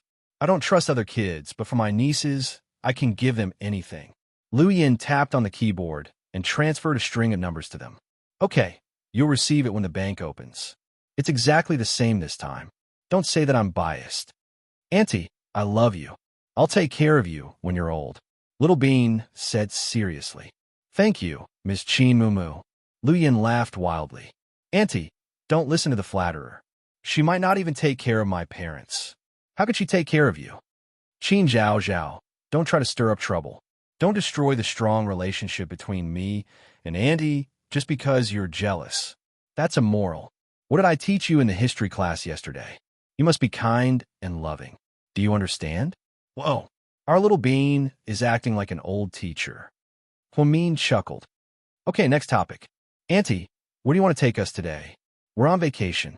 Where do you want to go? I want to go to the water world. Let's go play in the water, okay? Okay, I'll book the whole place, Lu Yin said casually. No, please don't. It's boring to book the whole place. It's more fun with more people, Little Bean added. You have a lot of demands. You're a drama queen, Pudding said. You're more qualified than me to be a drama queen, okay? The two sisters started to quarrel. Huamin was used to it and ate his breakfast calmly. Qin Shu ate first and then drove to work. Mommy, do you want to come with us? I have work today. I have a meeting in the morning. You can take the day off. It's fine, you guys go. I can't do anything with my current condition. I can only help you guys carry your swimming rings. Huamian rubbed her round belly. She felt that her appetite had been particularly good recently. She would gain weight no matter what she ate. Her second child, who was less than 4 months old, had also begun to develop rapidly. Her belly was already very obvious. You're right. Mommy's the most important person in our family right now. Okay, let's go. Little Bean said happily and took a big gulp of milk. Today is Saturday. Wei Yuan and the others are also on holiday. Do you want to ask them out? Huamin teased his daughter. Sure. Sis, do you want to ask Wei Yunshu out? Little Bean looked back at her sister. I'm fine with anything. Pudding blushed, embarrassed. Damn it. You want to bring your family? No, no. If you two bring your family, I'll be the only one left. I don't want to be the third wheel, Lu Yin objected firmly. Ha ha. Andy, you're so funny. Little Bean couldn't stop laughing. After the meal, Huamin left in an RV under the escort of his bodyguards. Lu Yin drove an orange Land Rover from Qin Shu's garage to the water world with the twins. At Southside Recuperation Center, Huamin was in a meeting the whole morning. At noon, he was about to go to the cafeteria when he received a call from Gao Ran. Director Gao, what's your order? Mian, do you want to come to the prison? Gao Ran's tone was heavy. What's wrong? With Si Qian, ever since he was discharged from the hospital, he's been depressed and hasn't eaten much. I think he won't be able to hold on much longer. Huamian remained silent after hearing this. Gao Ran was never an alarmist.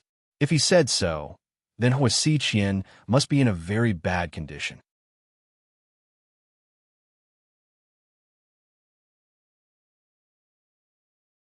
Chapter 33:47. Then, I'll go check on him in a bit. Okay, I'll go with you. If anything happens to you, I won't be able to explain it to Qin Shu, Gao Ran added. Does my husband know about this? No, I didn't tell him. I don't think he wants you to see Hua Xiqian. Okay, then don't tell him. Huamin had always been worried about the grudge between Qin Shu and Hua Xiqian. After all, they were too entangled. Although Hua Xiqian was a man who committed all kinds of crimes and deserved to be shot 10,000 times, Huamin still felt that if he died, he would feel very conflicted. During lunch break, Huamin changed into casual clothes and went out. Madam, where are you going? We'll go with you. No, Gao Ran is coming to pick me up. We're going to do some personal things. Okay. Qin Shu's bodyguards all knew Gao Ran. Seeing Gao Ran drive a black Jaguar to pick them up, they were relieved and didn't insist on following. After Gao Ran picked up Huamin, the two of them headed towards the prison. When did he start acting like this? Huamin asked. He's been like this ever since he was discharged from the hospital. How's his hearing? I'm not sure, because he basically doesn't communicate with people anymore. Okay, I got it. Huamin sighed deeply. Mian, there's something I've been wanting to tell you. I didn't want you to think too much. Tell me, we've been friends for so many years. You, me, Mr. Qin, and Lingling were the first to know each other. We've been friends for more than 10 years. What's there to hide? I think it's time for you and Hua Xiqian to put an end to it. It's not a good idea to drag things out like this. I think Hua Xiqian is too sick to be saved. There's no redemption for him. I know, but the problem is that my husband seems to want to use him to lure out another force and then kill them all in one fell swoop. So he can't die yet. I think this method is a bit risky. Hua Xiqian has tortured us for so many years. Once the force behind him is exposed, I'm afraid we won't be able to handle it. I'm sure Mr. Qin has thought this through more thoroughly than we have. Since he's already made this decision, I'm sure he has his own plans. Obviously, Gao Ran didn't agree with Qin Shu's risky method. However, Huamian supported Qin Shu unconditionally, even if it meant risking her life. Then, the two of them stopped thinking about this problem and arrived at the prison. Gao Ran greeted the prison guard and led Huamin to the innermost cell. Hua Xiqian was locked up here alone. He didn't interact with any other prisoners except for the prison guard who brought him food. Don't get close to him when you go in, Gao Ran reminded him again. Huamin nodded and entered the meeting room with mixed feelings. This was a small enclosed space. There were no windows, and there were cameras everywhere. When Hua Xiqian was brought in, his hands and feet were shackled with heavy iron chains. Afraid that he would hurt Huamin, he was tied to a chair and couldn't move at all. When Huamian walked in, he looked up with a smile on his face. Mian, you're here to see me again. I heard you've been on a hunger strike and you're not in a good mood. What's wrong? Do you want to die? Huamin asked straightforwardly. Mian, if you think I've treated you well all these years, please kill me quickly, Hua Xiqian said with a smile. However, Huamin felt terrible when he heard this.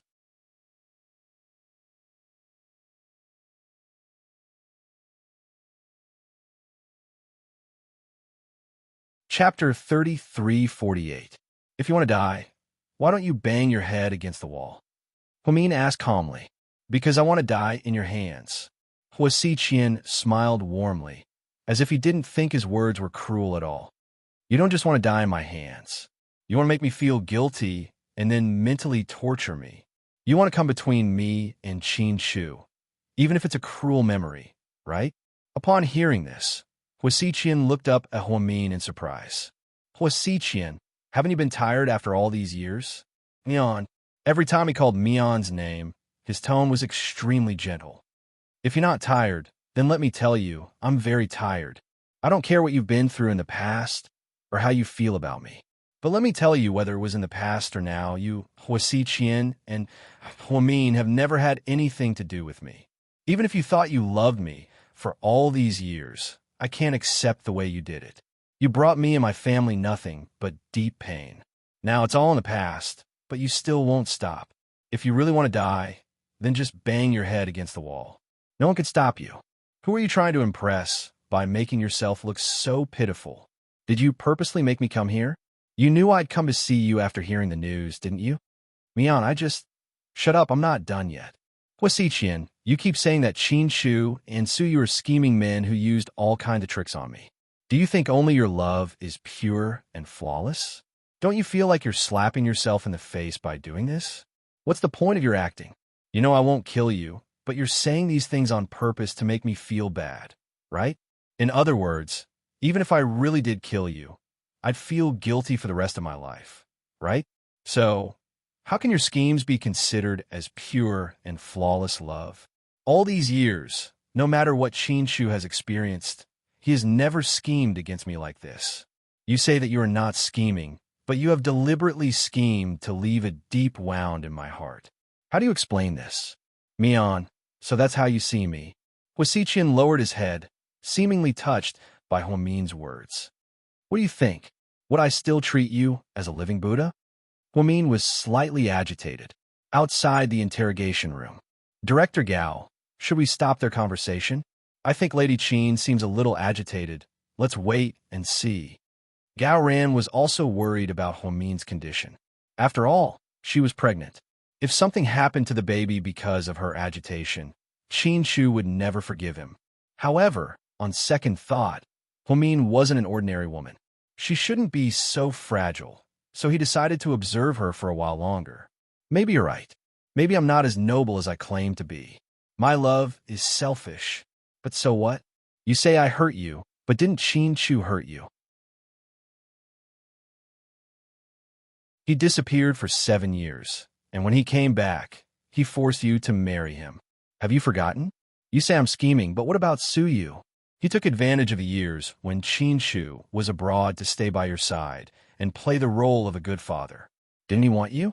If we're all the same, why do you only hate me? Why? Hua Xiqian was also agitated. His hands trembled, and the chains on his wrists rattled. In the quiet interrogation room, the sound was particularly ear-piercing.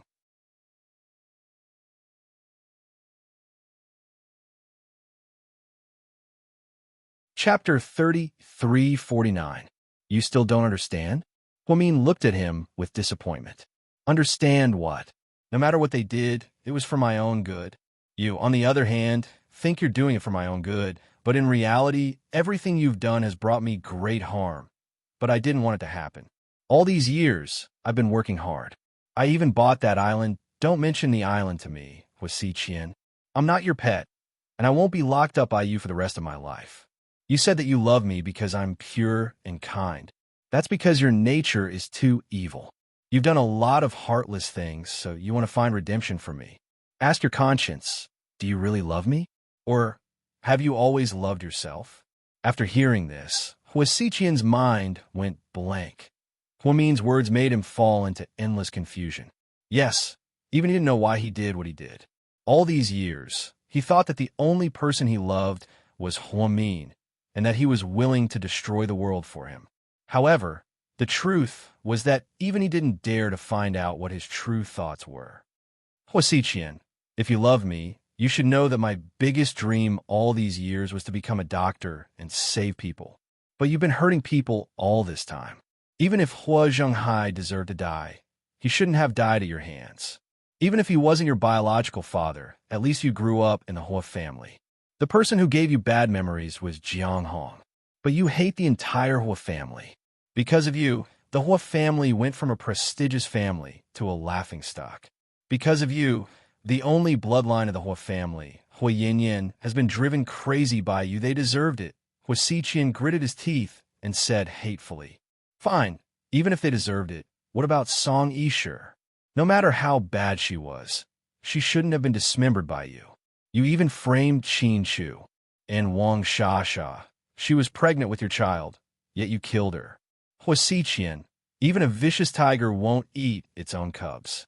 Look at you, what have you done? You're always using your bad experiences as an excuse.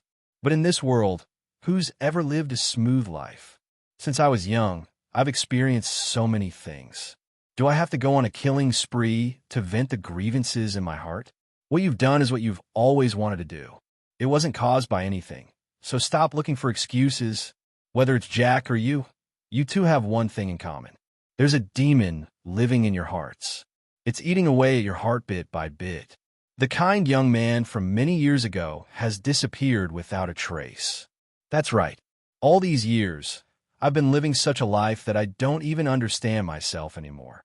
After hearing Huomin's words, Hua Xiqian suddenly felt sorry for himself. He had lived for more than 30 years and always thought his life goals were clear enough. But now he was completely confused. You should know why Qin Chu is still keeping you alive. Qin Chu wants to fight with Ian and get rid of him, but I don't think he has the ability to do that. Ian isn't as easy to deal with as I am. I advise him to know his limits. He doesn't want to drag you and the twins down with him. Hua Xiqian said calmly. But even if we don't go after him, he won't let us go, right? Huomin asked calmly. Mian, you're a little different today.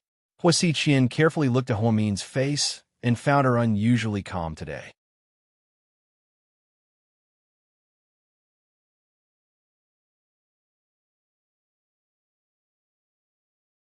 Chapter 3350. So what do you think I should be like? Hua Xiqian couldn't say it, but he felt that Huomin wasn't as gentle as before and was a little aggressive. I've said everything I need to say.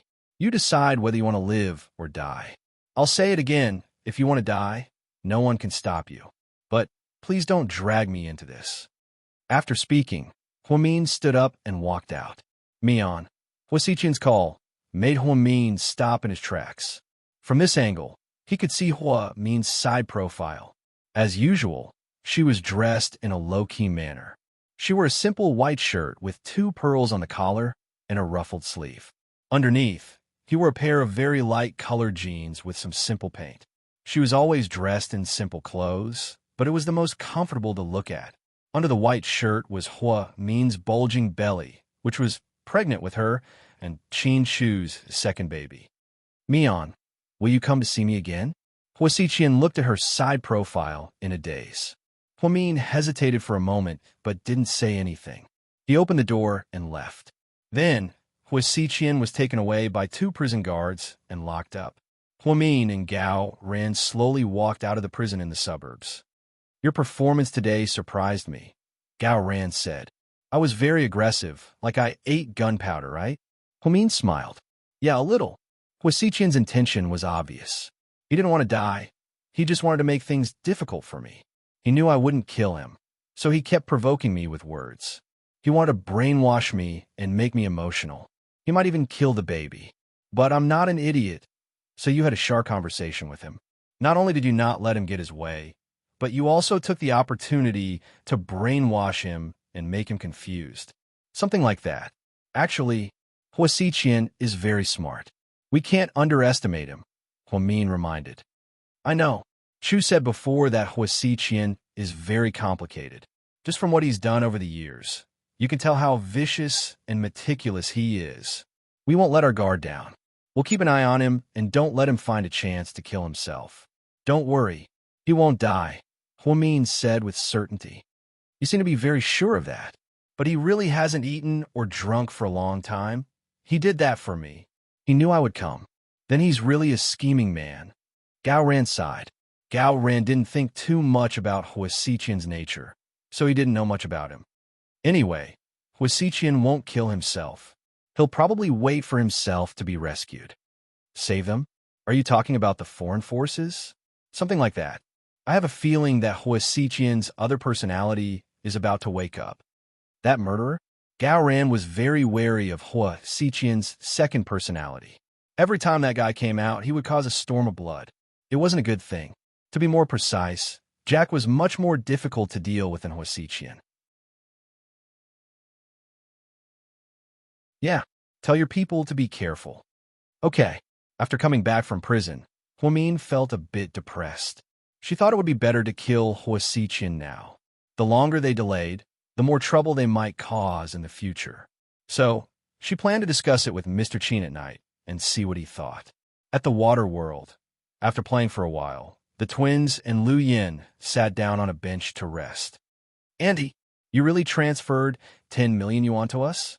Little Bean's eyes almost fell out when she received the message from the bank.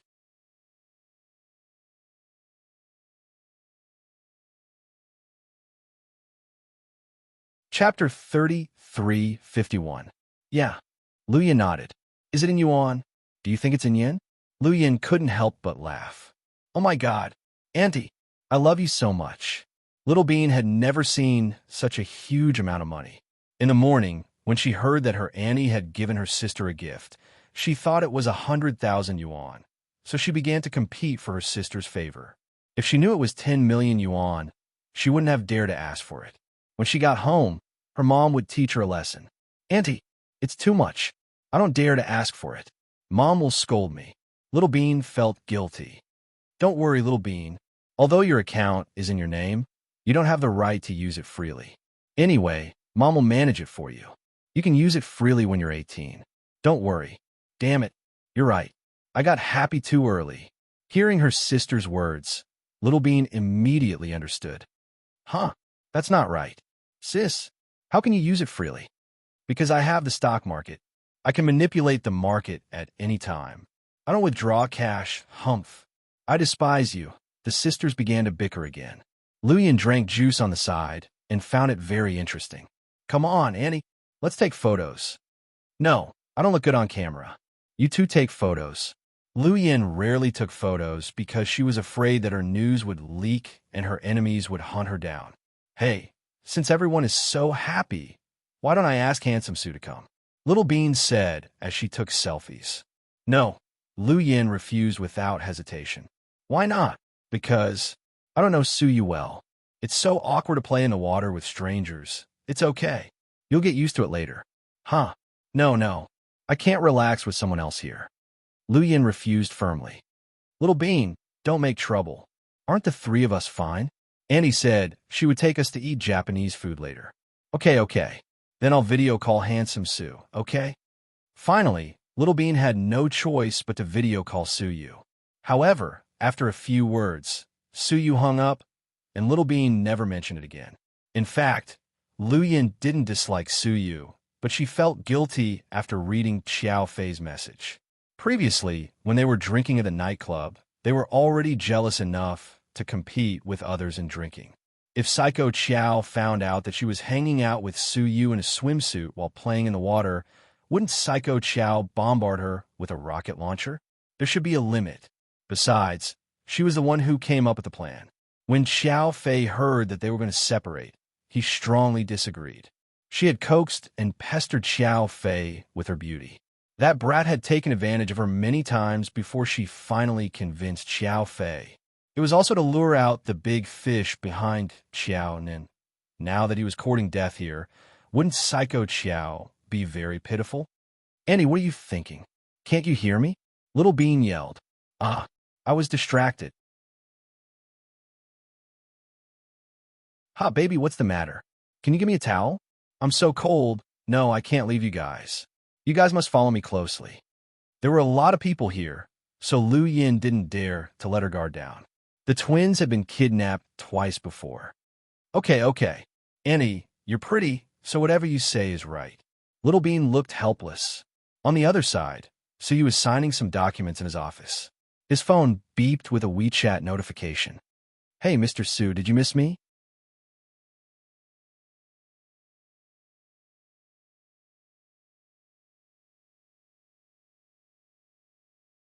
Chapter 3352. Humph. Su Yu sneered proudly. You're heartless. I prepared so much delicious food for you in the fridge. Zhengro sent him a voice message. I didn't eat it, and ate it all. Su Yu refused to admit it, making him the scapegoat. Then swear that if you eat one bite, you'll be a puppy. No, you'll be a husky. You're a fucking husky. Su Yu retorted in exasperation. Ha ha. What do you think? You can't take it anymore, right? I knew you'd eat it. How was your trip? If you don't have enough money, you can give me money, right? Rich Lord Su? Zheng Ro joked. Of course not. I don't have money. Stingy. Humph. It's fun here, but it's a bit hot.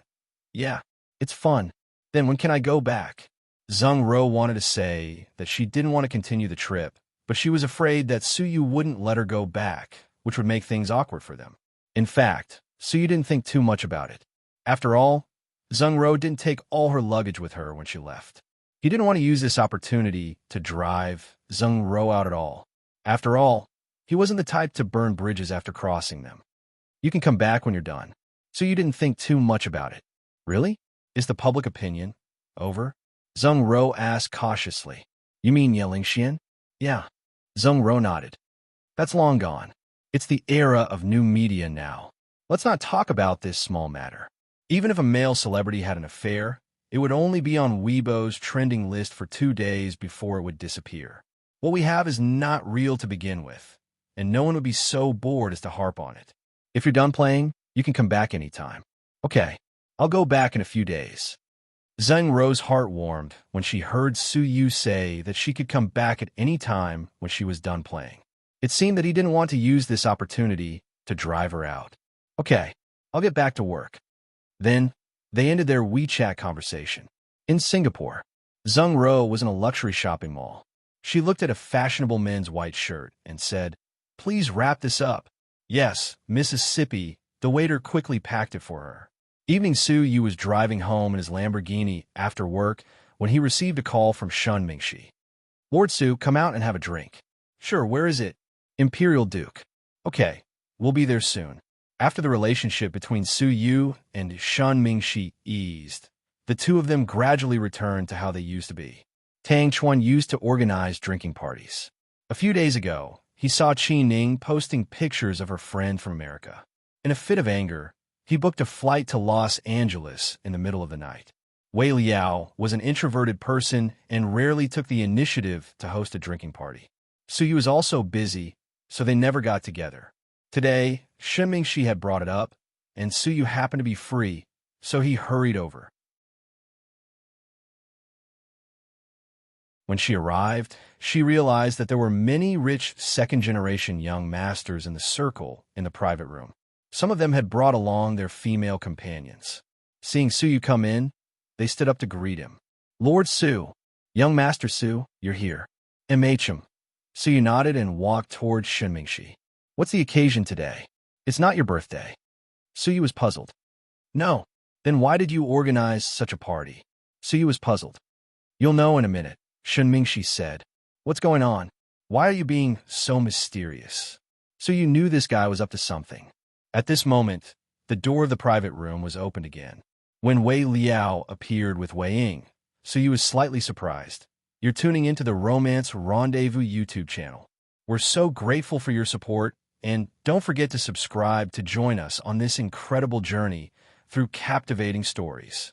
Your generosity through donations truly makes a world of difference, as it's the primary source of revenue that allows me to expand and enhance this channel for you. Thank you from the bottom of my heart for being a part of this adventure.